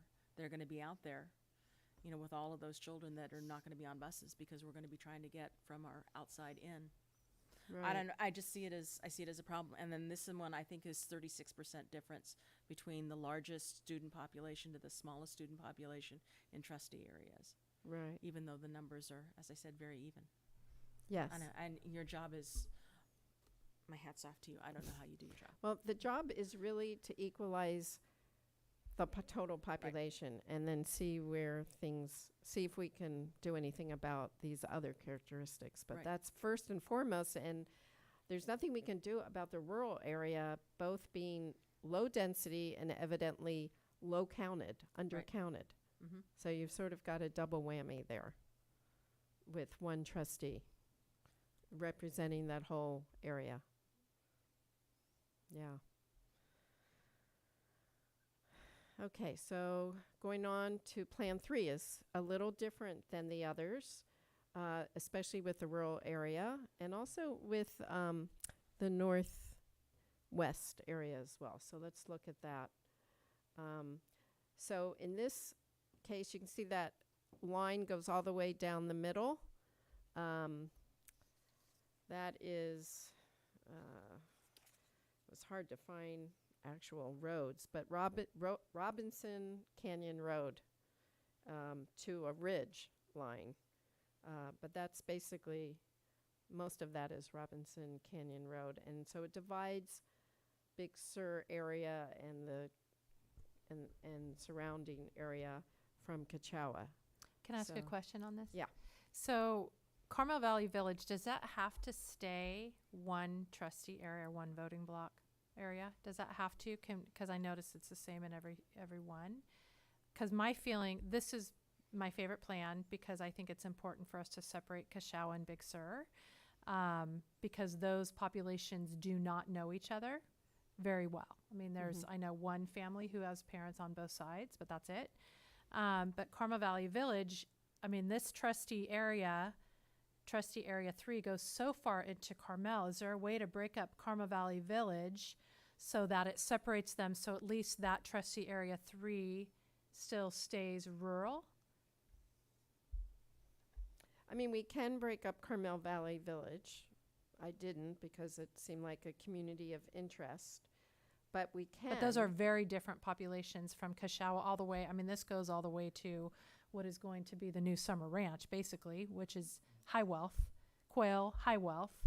I'm just thinking if we could break that up to make it a little more consolidated to be east of Carmel Valley and more encompassing of rural. Does that make sense?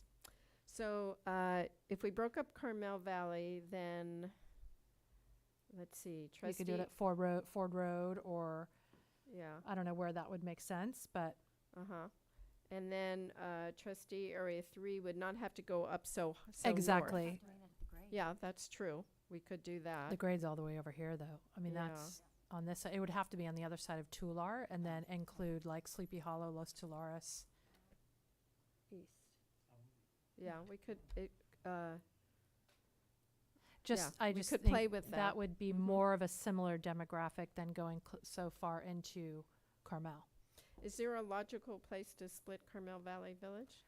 I think Ford Road, just east of the Road. school, or Los Tulares, or Paso Hondo, and Carmel Valley Road. I don't know specifically what those populations are. I'm not sure how those were broken out, but I mean, and I'm happy to sit with you and show you based on those population areas. Don't you agree? Or you know what I can do is I can make pieces for Okay. Carmel Valley Village, Okay. and we'll Play with Yeah. that. But just so that line, that black line encompassing Carmel Valley Village goes straight to the other black line encompassing that trustee area 3. Mm-hmm. You see what I mean?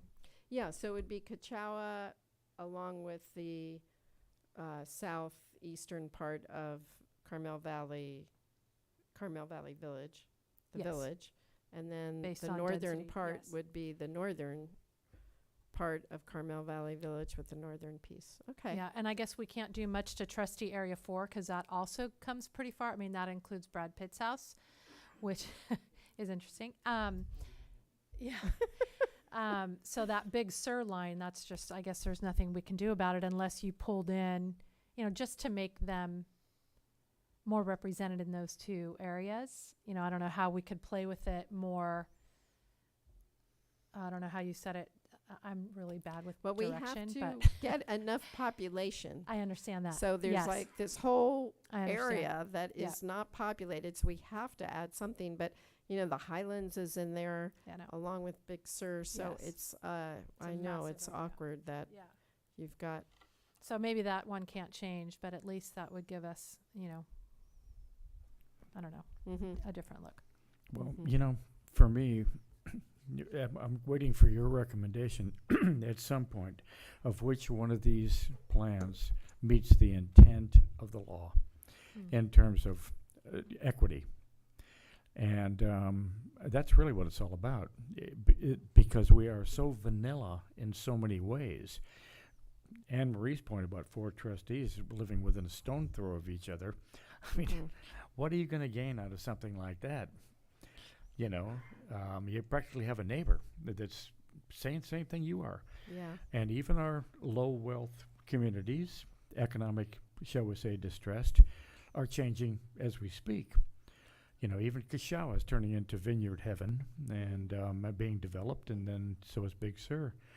So it seems to me the expertise should be much more towards who isn't being represented effectively and which one of these maps will do that. And I don't know how many hairs need to be split to do it, but it seems to me that's the issue. I'm not going to have a recommendation about what you're asking for, unfortunately, because all 4 plans meet Yeah. the legal requirements. So it's up to you, which you live here, and it's your community, like what you see for equity. And I get that none of these do what you want them to do, but we're constrained by having Well, the I trustee understand. areas be equal. I understand that, but you're the one that's the expert. And in terms of which is the best way to go, I think it would take some expertise advice in the end. Carl, I think Not think today. Ted but, is, you know. well, I think in regards to your question, Ted has been meeting with our consultant and also our legal counsel, so I think he has an answer to your question regarding recommendations Yeah, and, that and the would- that would be- legalities around CVRA, because it's very, very specific. I'd like to hear that, but I don't know, Ted, if it's the right time or not. Well, I'll just add it and see. So I get that the concept of equity is something that we're looking for if we're trying to be a little more diverse as a board, but that isn't what CVRA is. I mean, it says, and I'm reading right here from the law, the Supreme Court has ruled that the total population from the census must be equalized. It is about equality, not about equity.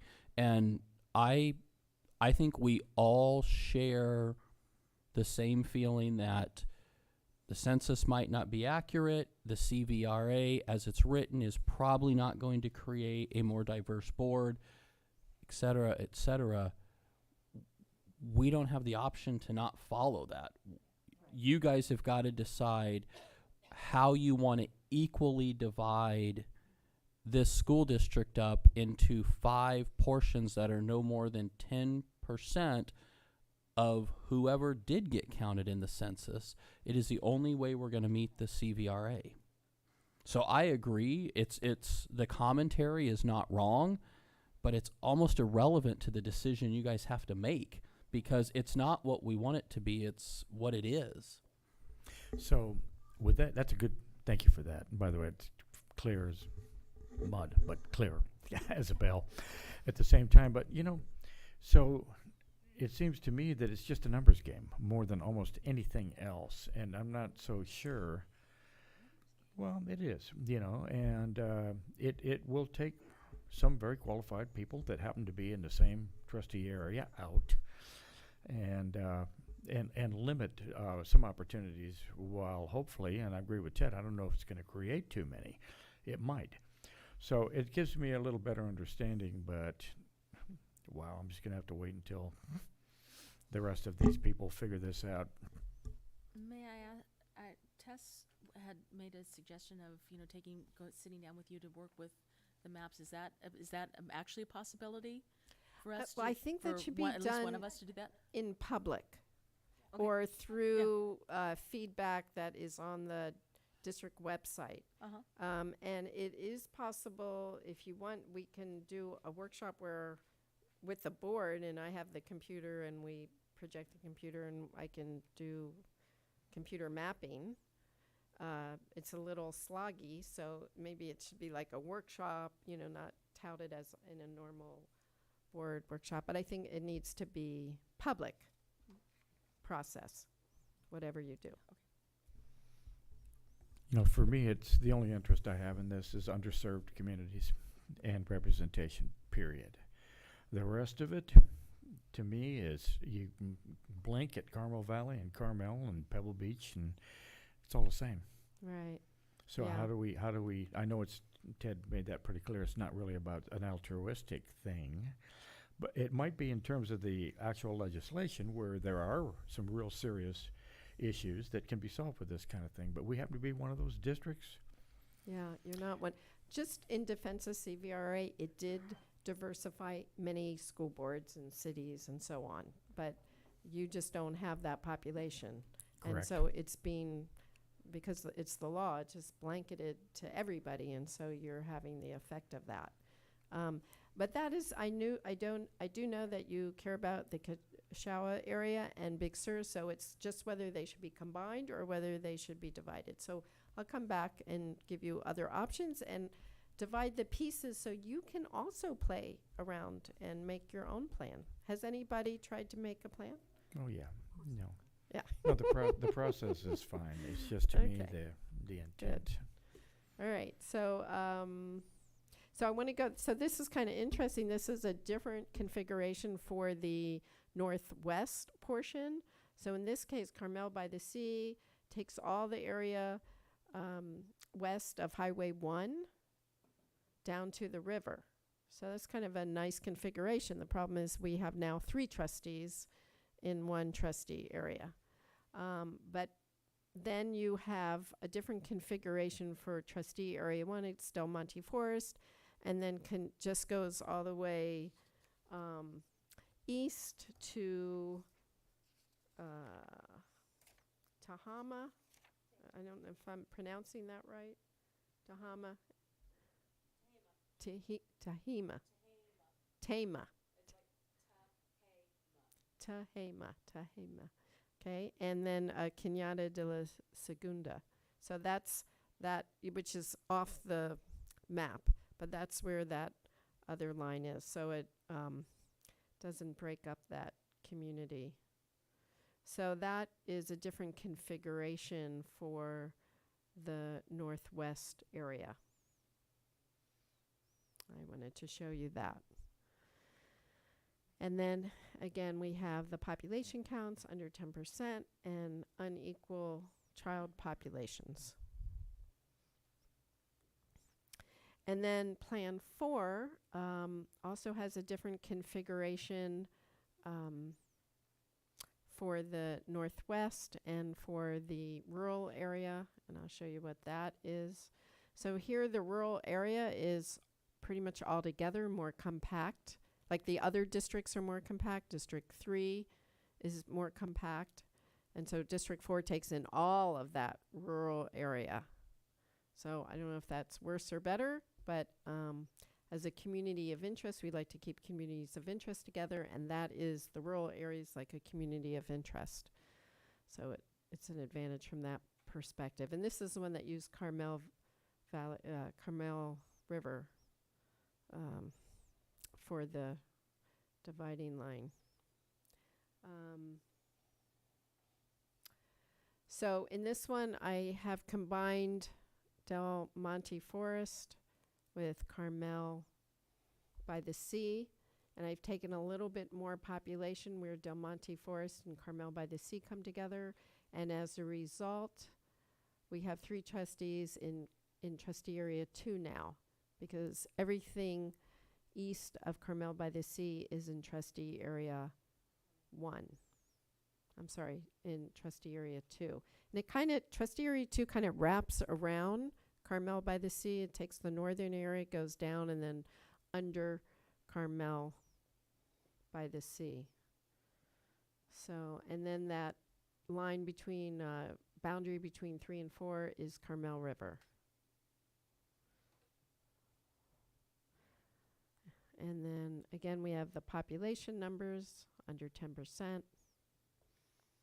And so that was Plan 4. And then I have a summary page just to keep everything straight. So I've shown here what Carmel by the Sea is combined with, whether Big Sur and, I'm sorry, this got cut off, Big Sur and Kashawa are together. So Kashawa got cut off on that. Sorry about that. I'm just reading that. So only in Plan 3 are they separated. And then it also shows the number of trustees in each trustee area. And Carmel Valley's always trustee area 5. And then this is the summary of the under 18 census population that you requested with their percent distributions.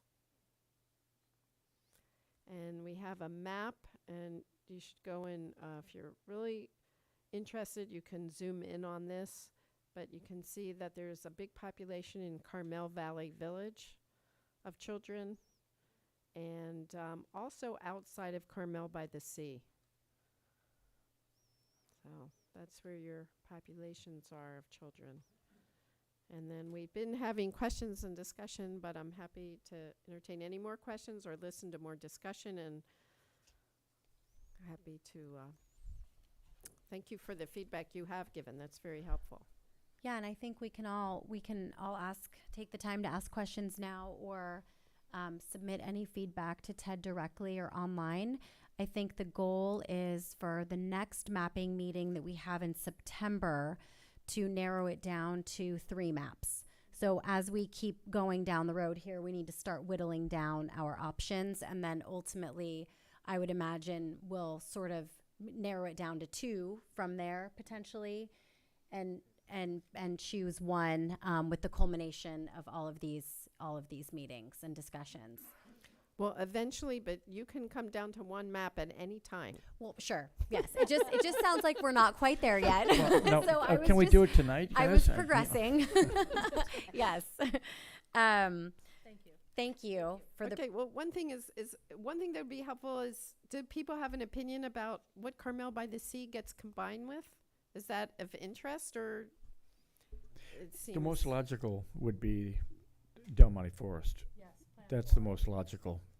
They're contiguous, and the city of Carmel, I don't know how many kids actually live in the city of Carmel, which there are no public schools It in the city of doesn't. Carmel. The population of students doesn't know. come into I know. play. I'm just saying, you know what I mean? But it's interesting that all the people that own the houses that don't live in them, you know, would have a nice representative to help represent our census and distribution. Does everybody agree? So I saw some heads shaking, but all the trustees, actually, were missing a trustee. That's the logical So, one. but yes, but does everybody agree that Carmel by the Sea and Del Monte Forest makes the most sense? I'm seeing 2, 3. I think Plan 4, I think trustee area 1 and 2 actually make quite a bit of sense. In 4. Plan 4. Plan 4. So I think those are Yeah. pretty solid trustee areas, in my opinion. And I like how the trustees are spread out, Yeah. so they can't really do that Well, on overlap. Plan 4, we have 3 trustees in 1 trustee area. Correct. Is that a deal breaker? Would you prefer to have, because I mean, the other way to do, I don't know, is it, Carl? What the difference? other way to It doesn't make combine any difference. Carmel by the Sea I'm and going Del to be Monte honest with you. Forest. It doesn't make any difference. You're asking the trustee that as of 2024, I'm out no matter which plan we pick, so. Yeah, and you're asking a short-term, Yeah. trustee So- here that really just Mhm. wants to know. Ted explained it to me. I think moving forward, though, I think trustee area 1 and 2 do make the most sense. Well, whatever you guys think, you know what I mean. Really, I'm not gonna. It just, honestly, to me, it's an exercise in a district that in an area that doesn't really need to be doing this, but we are, and the law says we have Right, to. so we have to do the best we And can. I get all that. I get all that. Yeah. So you might be better off with me not attending these sessions. We do need to end this with a vote on a map eventually, Carl. So we do need you. Well, I can show up because, Sarah, I do what you tell me. Do other people agree Plan 4 is what you like for trustee areas 1 and 2, or do you need more time to think about it? I mean, are we taking a shaky hand vote kind of thing? That here? would be nice, because I then when I like come I like the back with trustees- more plans, I'll use that I configuration. like trustees 1 and 2 in Plan 4.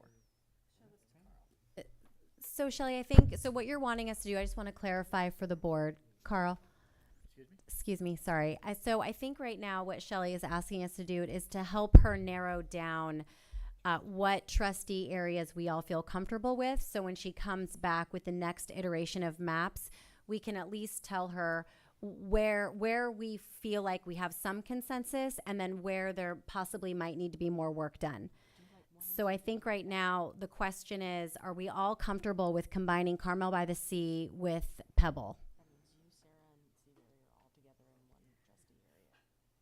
I'm going to go with the consensus. I really find this whole thing frustrating for me. I think you have consensus. Okay, we have consensus on that for trustee area 1 and 2 according to Plan 4.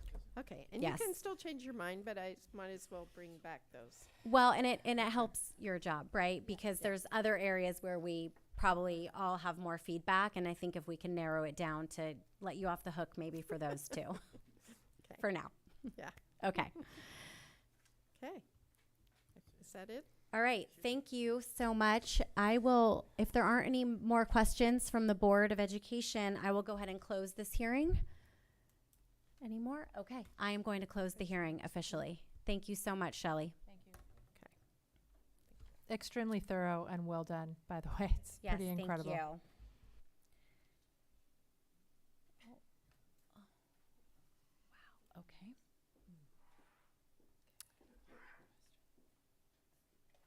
Okay, we're going to move along to agenda item 3B. This is our 45-day budget update from Yvonne. And for the board, just so you know, this is information only. We will not be taking action on the budget tonight. So information only. Yes, thank you. So if you'll go to the next slide.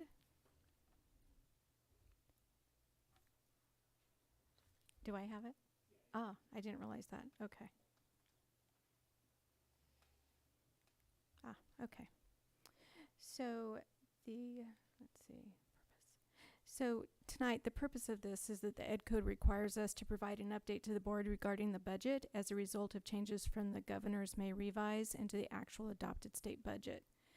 And then we have to report to the board how the state budget affects the finances of the district. And as Sarah mentioned, this is an information item, and actual formal updates to the budget will occur at first interim report.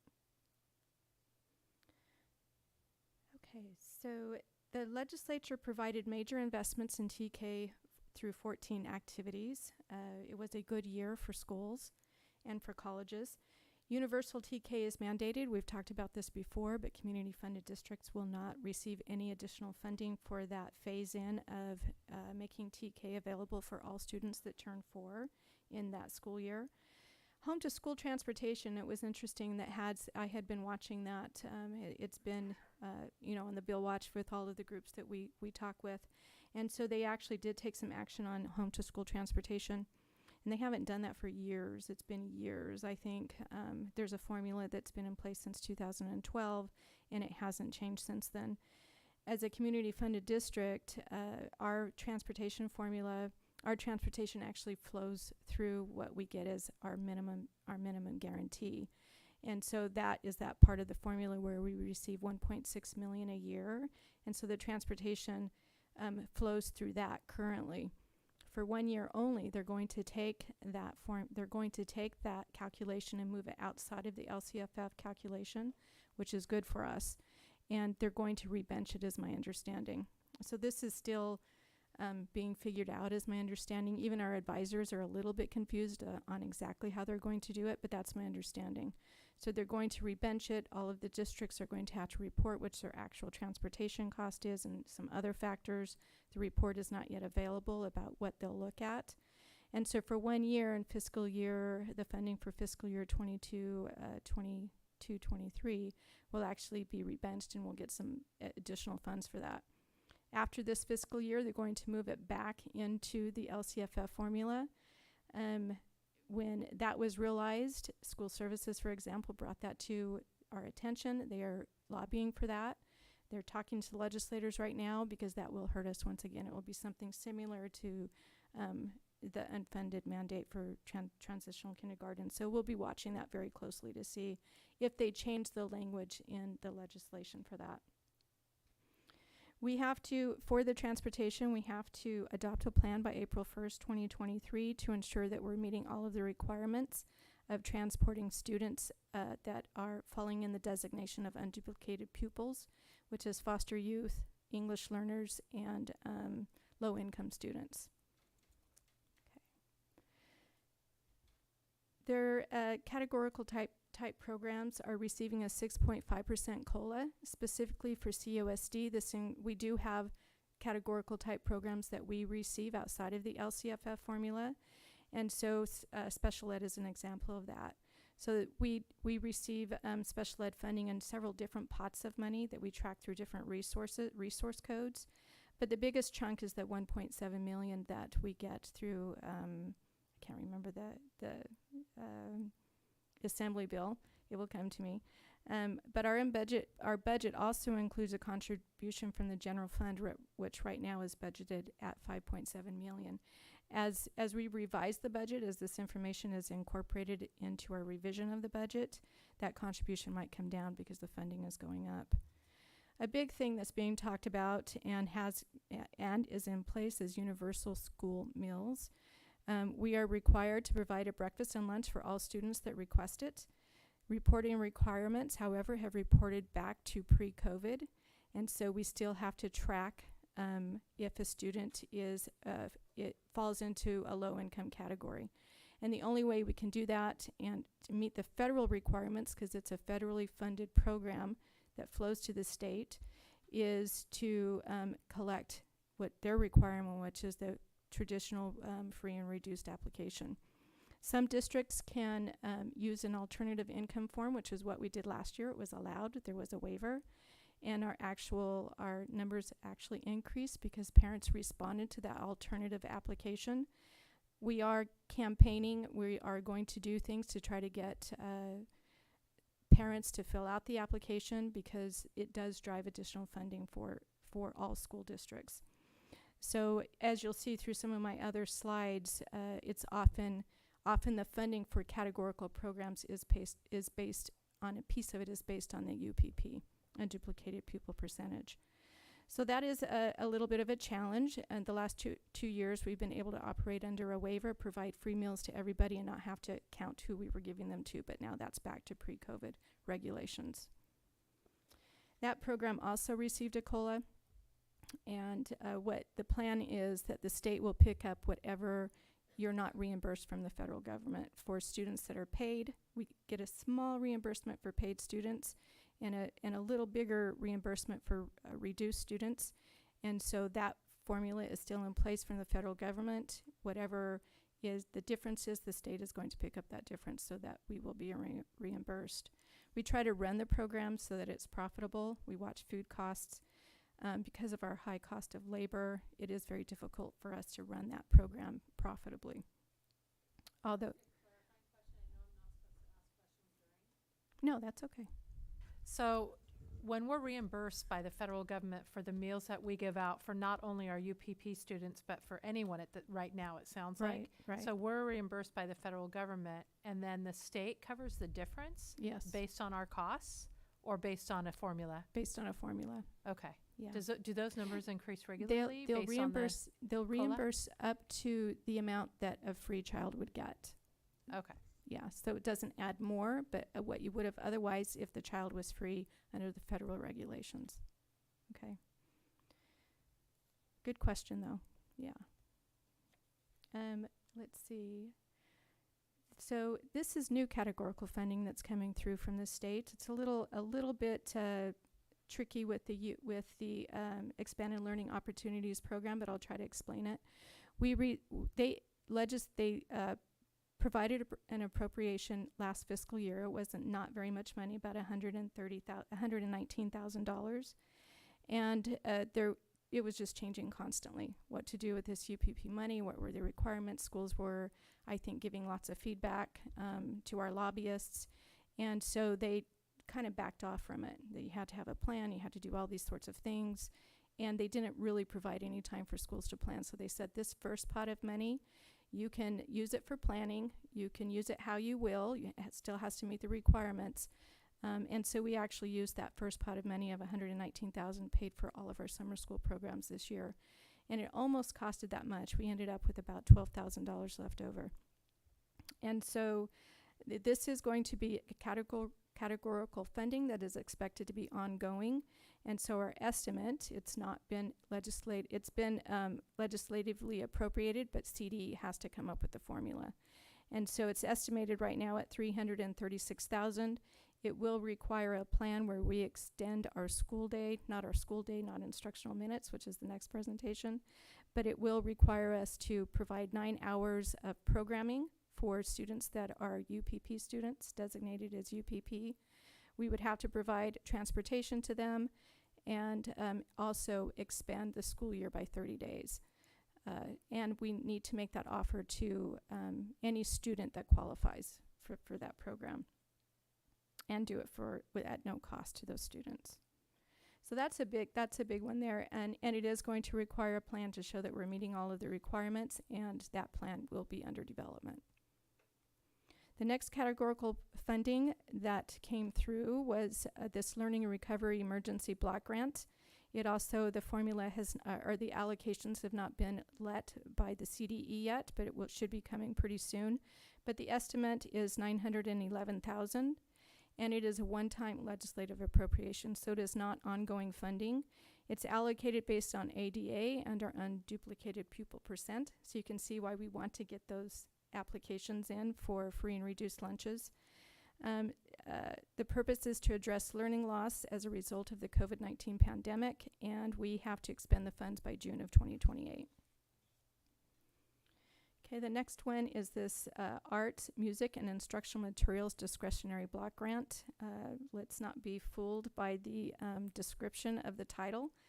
It is very broad in its use, so it can be very broadly used. Once again, it's in legislation, but the CDE still has to do the allocations to all of the districts. And so it's $1.4 million and is also a one-time appropriation.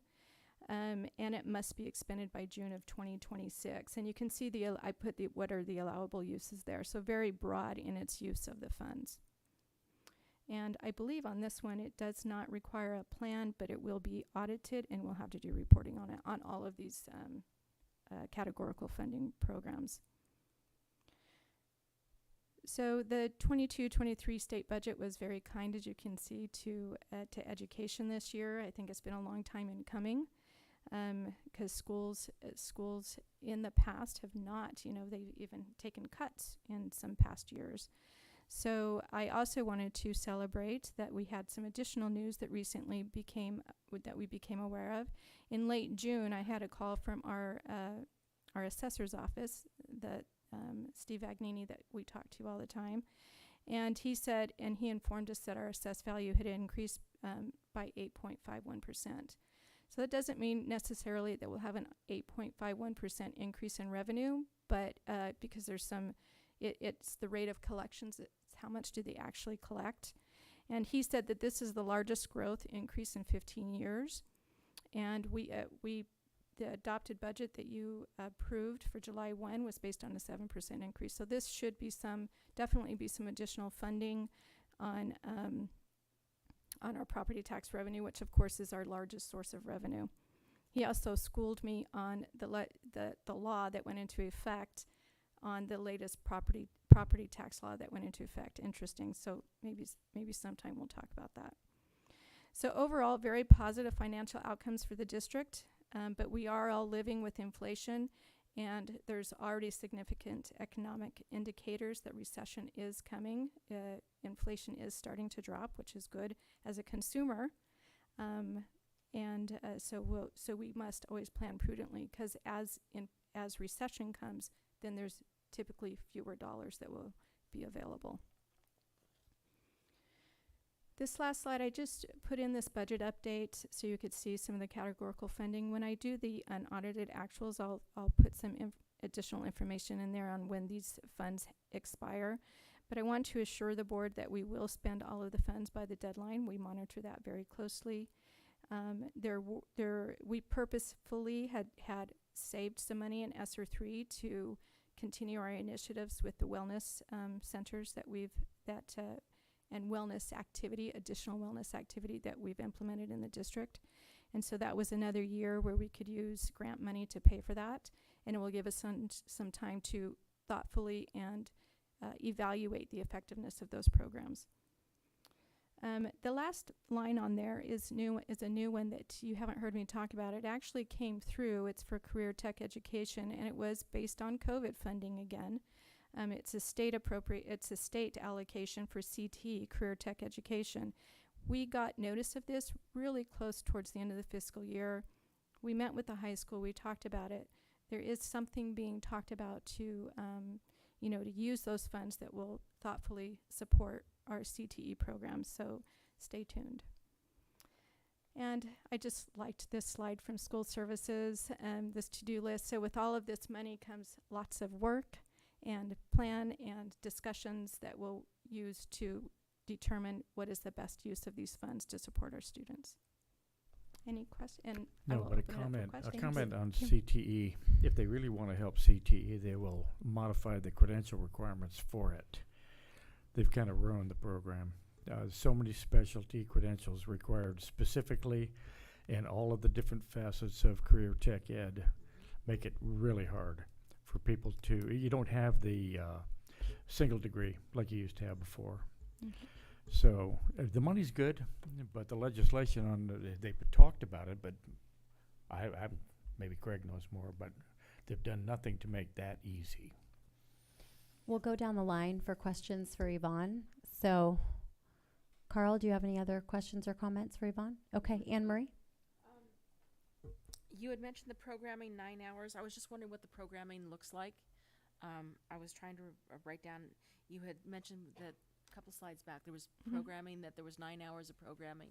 On the, And I was wondering, what does that programming look like? Was a pull-out something? Right. So that is the categorical, this one, Expanded Learning Opportunities Program. You've heard me joke about this because we also have an Expanded Learning Opportunities grant.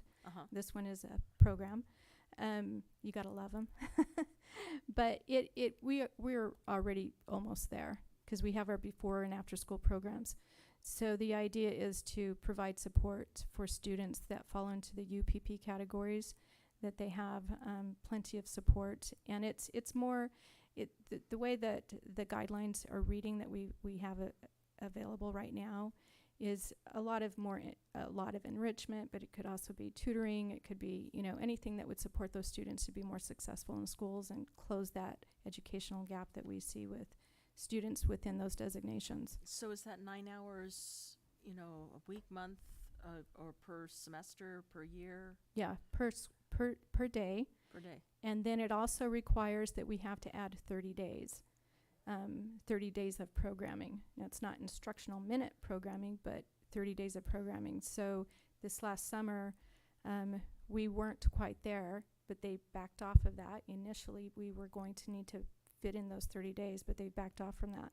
The plan is that by this time the following year, in 23-24, we do have to have a plan in place that shows how we're going to meet that 30-day requirement. It can be done during intersession, the winter break, those weeks that we're off on for a week off. It could be done in the summer, but 30 days of additional programming for students. Thank you. All right, Tess? Thank you for tying in a lot of my questions I asked ahead of time in your presentation, so I appreciate that. But I have one follow-up. Does the extra $4.7 million that we're getting in property tax revenues, does that get housed in our reserves, or how is that money banked? Right. So if you remember, I had mentioned that we had budgeted a 7% increase. So in our budget is right now the July 1 budget that we presented. It's a little bit in the red, and so it will help us come out of that.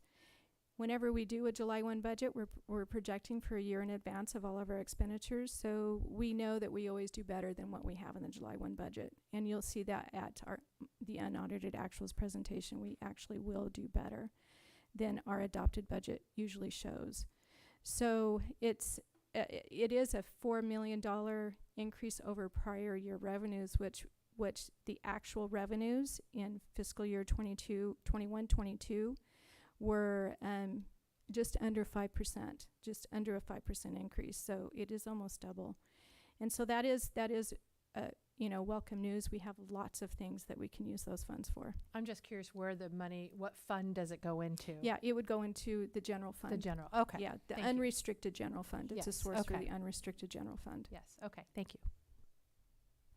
And I just had one question. Thank you for the thorough presentation. I appreciate it. And thank you for the questions test that you submitted beforehand, because those were helpful as well with those answers. For the California State Preschool Program, with the $17,000 increase, is that just an overall increase? And does a plan need to be presented of how those funds are used, or is that just a simple budget uptick? It's just a simple budget uptick. Okay. Yeah, it's a source of funding for our child care program. It provides funding for students that are in need is one of the benefits of that program for students. But as you know, our child care program is not profitable, and so any addition to that does help. Okay. Thank you.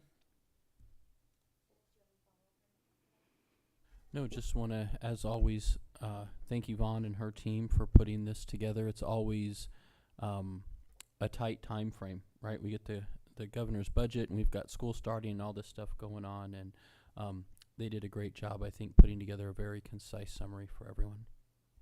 Thank you. Yeah, thank you so much. All right, we will keep you up there. So the last action discussion item, which is actually information only, this is agenda item C, instructional minutes presentation. So take it away, Yvonne. Yes.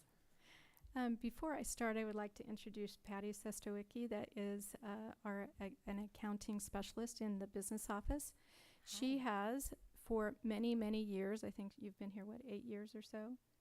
7 years. She, I think after the first year of being here, is the person in the district that does all of the accounting work for instructional minutes. And it's not a small amount of work. And so she knows the regulations inside and out. To prepare for this presentation, I got schooled by her and learned more than I knew before. So she is here to answer any questions after the presentation, because she really is our resident, she doesn't like me to say this, but our resident expert on instructional minutes. But she does work with an administrator. When Paul Bean was here, Paul Bean and Patty worked really closely together on the changes that came about because of COVID and how we had to account for instructional minutes when we were teaching in a remote fashion. So now it will be Cassandra Ziskind, who will be the administrator that oversees instructional minutes activities, but Patty will continue to do that accounting work for that. Okay. And Pancho, I can't pull up the presentation on my end. It's not Okay. pulling up. Oh, okay. Shoot. Okay. So you have to do it by memorization. Okay. That's going to be difficult. You want my computer? It's not loading on all of our. I don't. PDF, Pancho? Let me try and pull up another one.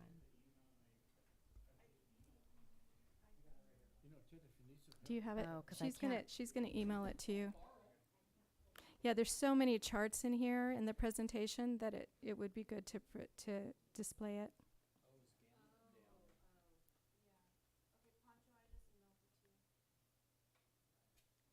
Thank you.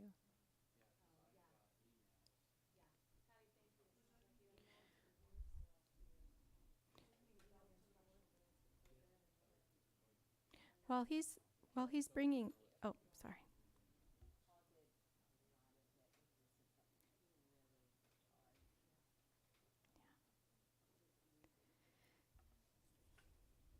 So while he's pulling that up, I will explain the purpose of the presentation.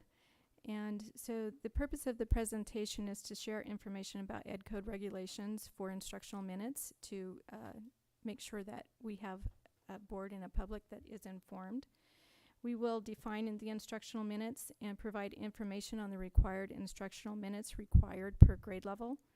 We'll illustrate the calculation of minutes for each school site, and we'll also note the importance of instructional minutes on student learning and provide information about the financial consequences of not meeting the state required minutes for our students. So I just went over the purpose, and he's got that up on the screen now. Thank you. I think. Okay, thank you. So we went ahead, and Patty was tremendous. She put the backbone of this together. And so she went through and she added all of the ed code that applies to instructional minute accounting. And so here, I'm not going to go through what all of the ed code is, but you can see the references there. And if you have some time on your hands, you can pull up the ed code and read it, because there's the reference for it. In reality, even though this is very summarized, there are extensive guidelines. There's extensive guidelines that are used to ensure compliance. Our external audit firm, which is currently CLC, Certified Public Accounting and Audit Firm, they are required by the audit requirements from the state that they look at our instructional minutes every year. And if we are not in compliance, or if a district is not in compliance, every school district is audited on this activity. There is financial penalties that go with that. All right, so this is the state requirements per ed code for each of the different grade levels. So you can see that TK through K, the minimum that you have to have per day is 180 minutes. And annually, we have to have 36,000 minutes for TK in kindergarten. If we go down to the bottom row there for grades 9 through 12, the state minimum minutes per day are 240 minutes, and annually we have to provide 64,800 minutes. There is averaging that is allowed on those minimum days. We have some minimum days where the state minutes per day are not met, but with that averaging rule, we're in compliance. Okay. So I will now go through a traditional schedule for each of our schools. I'm going to focus on Captain Cooper just a little bit, because but it will be the same format for all of the schools, so you can see how that looks. And the information that's provided here is for our most completed school year, which was 21-22. But our 22-23 schedules are very similar. The information is provided to our auditor along with bell schedules and daily attendance on records, and because they always request a sample, and they request that every year.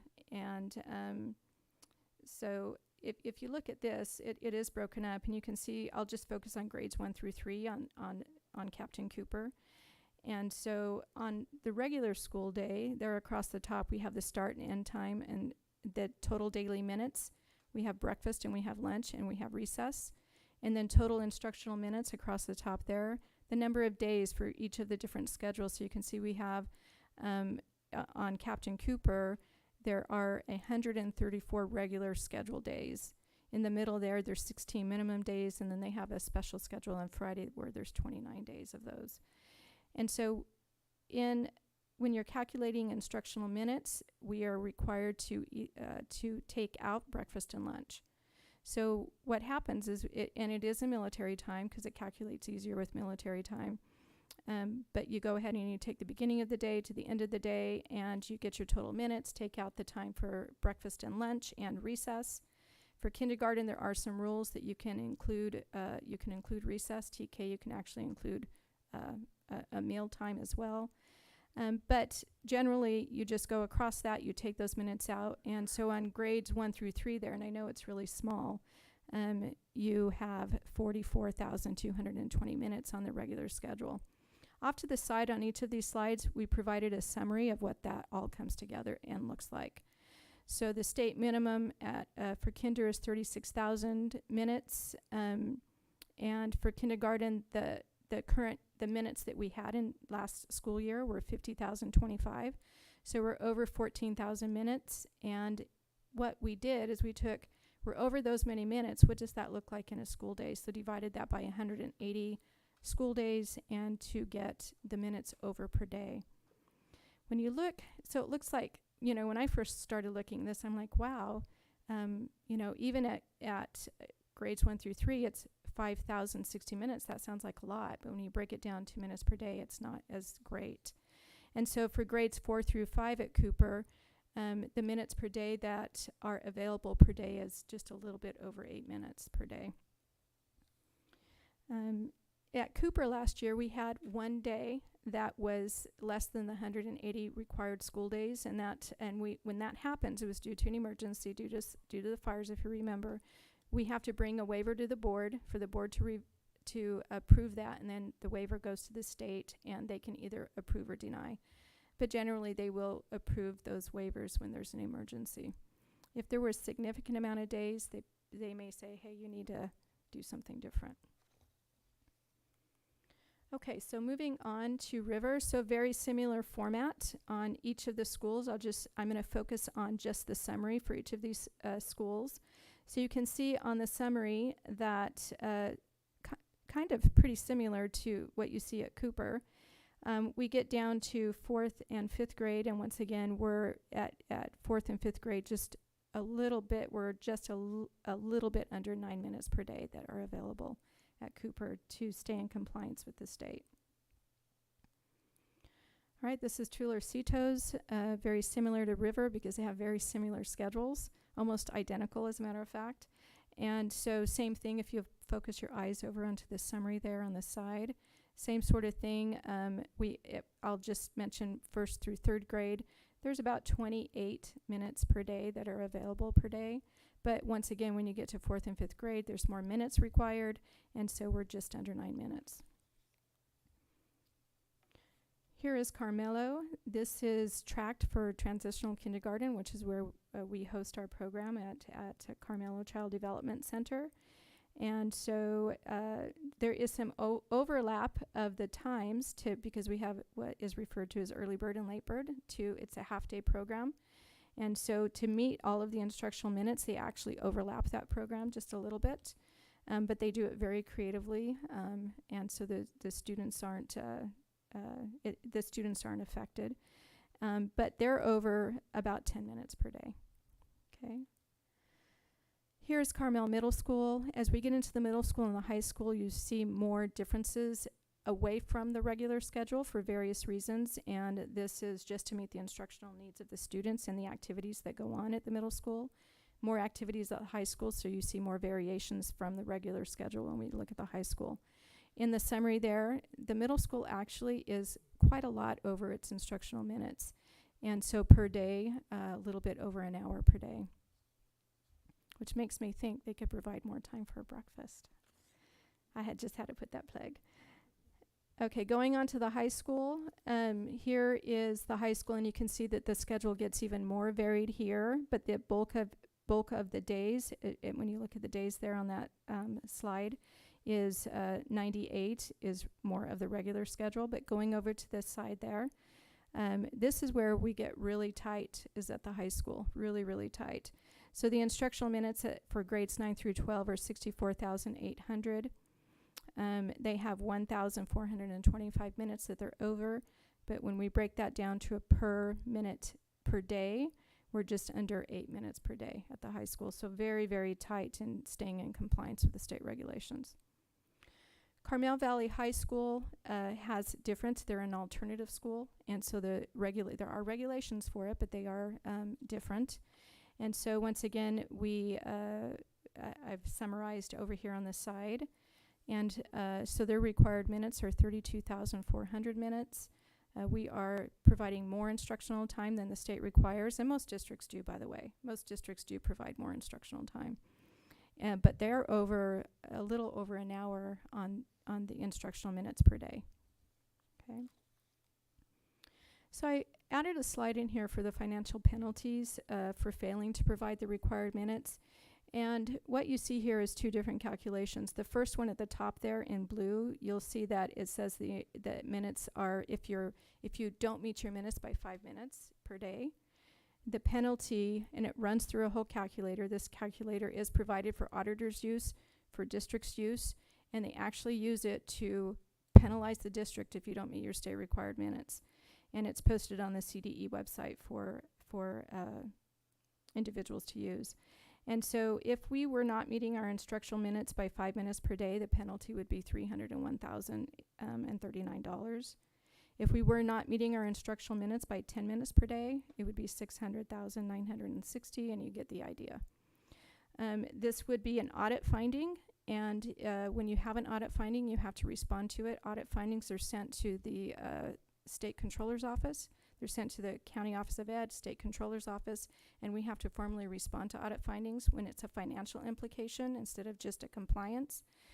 Then you have to provide a plan on how you're going to correct that and not repeat it.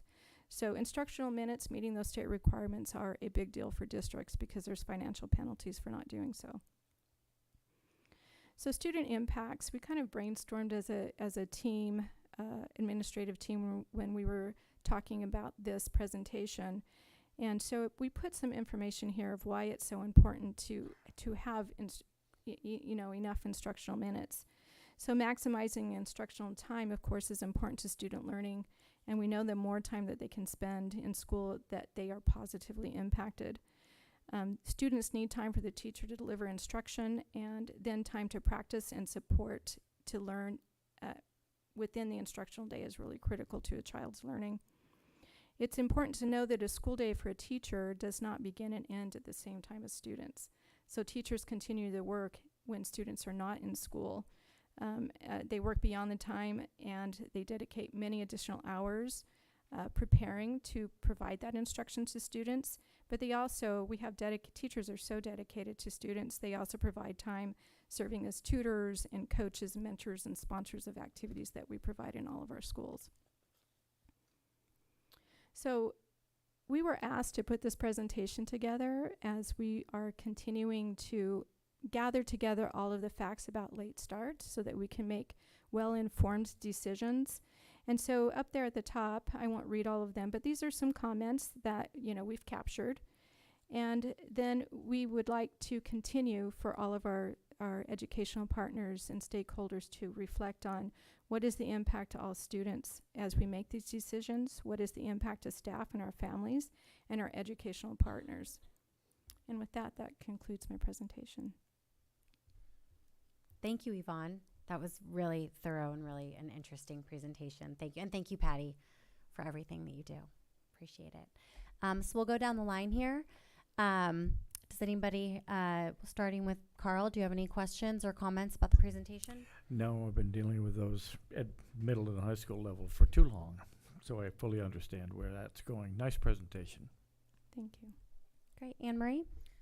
Thank you, Carl, because I did some of his time schedules, and so I knew how to calculate the minutes. So thank you for that, Carl. I appreciate that experience. I want to add one thing else to student impacts, is that the more time that a second set of eyes or a third, fourth set of eyes are on a student, the better they are in terms of Child Protective Services, sees a lot more. They get an uptick when kids get back into school. So there's more eyes seeing them. So the more time that kids are spending in school, the better they are. I just wanted to say that. But thank you very much. I appreciate it. Great. I have a couple questions. I wanted to ask the one question I'd asked ahead of time for the public. To be clear on the instructional minutes, it includes all of the specials, including garden, assemblies, art, all of the above during the school day, correct? That is correct. Okay. So my question is, some kids do before school intervention, quite a few, and so I'm wondering if those minutes are factored in or they're not because it doesn't include the entire student population. That's correct. Okay. I was curious about that. Yeah. Okay. Thank you. And Jack, as a student, hearing the sort of layout of the instructional minutes and what it includes and what it doesn't and what the impacts potentially are and are not with late start, I was just wondering if you had any questions or comments about it. Yeah, I actually do have a question. I was wondering about office hours. Since not all students are at office hours, do those count as minutes or do they not? So office hours do count as instructional minutes. And you want to help me out here? Thank you. Here, come over here. That's a good question. Great question, Jack. Yeah, very good question. So it does count in our circumstance because office hours start at 7:45 and all of our school days at the high school start at 7:45. So say that we do a late start and it starts at 8:30. If you had office hours at 7:45, you would not be able to include it because it would be considered before, or anything before or after school cannot be included in our minutes. So. Thank you. So it's safe to say that the office hours are scheduled, and it's not really about the attendance itself. No, because it meets all the parameters of there's a reasonable amount of students attending. There's no barrier on attendance such as transportation because all the students are still picked up at the same time and dropped off at the same time. So And that's true of all classes that are offered. correct. Okay. Yeah. And Yeah, they're- but it's a good question because office hours is somewhat optional to some extent. Right, and that's one of the things that it's voluntary, but they're still under the immediate supervision of a certificated teacher, and that's probably the most popular question. So, yeah. Thank you so much, Yvonne. We appreciate it. Thank you, Patty. All right. That ends the action, discussion, and information portion of the meeting this evening, and we will adjourn into closed now. So I'll go ahead and identify the closed session items.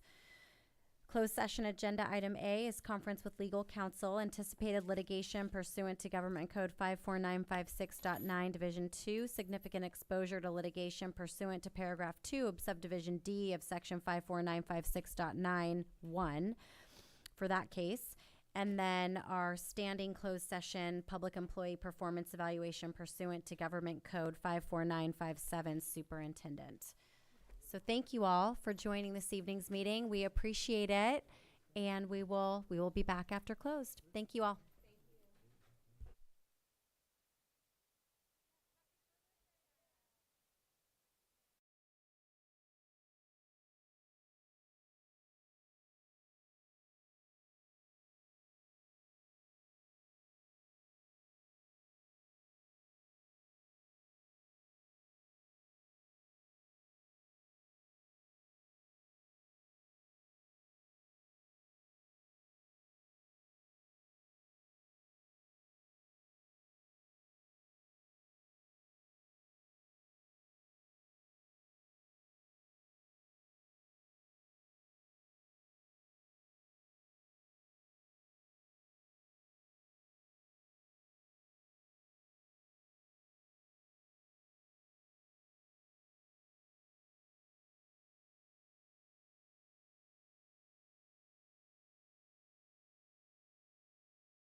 Reporting out of closed session for the August 17th, 2022 meeting, the board took the following action in closed session regarding agenda item 4A, conference with legal counsel, anticipated litigation pursuant to Government Code 54956.9D. 2, significant exposure to litigation pursuant to paragraph 2 of subdivision D of section 54956.91 case. The board voted 4-0 unanimously to reject a personal injury tort claim against the district by a student. I'd like to note that Seabury Nakbar was absent during this time. Thank you.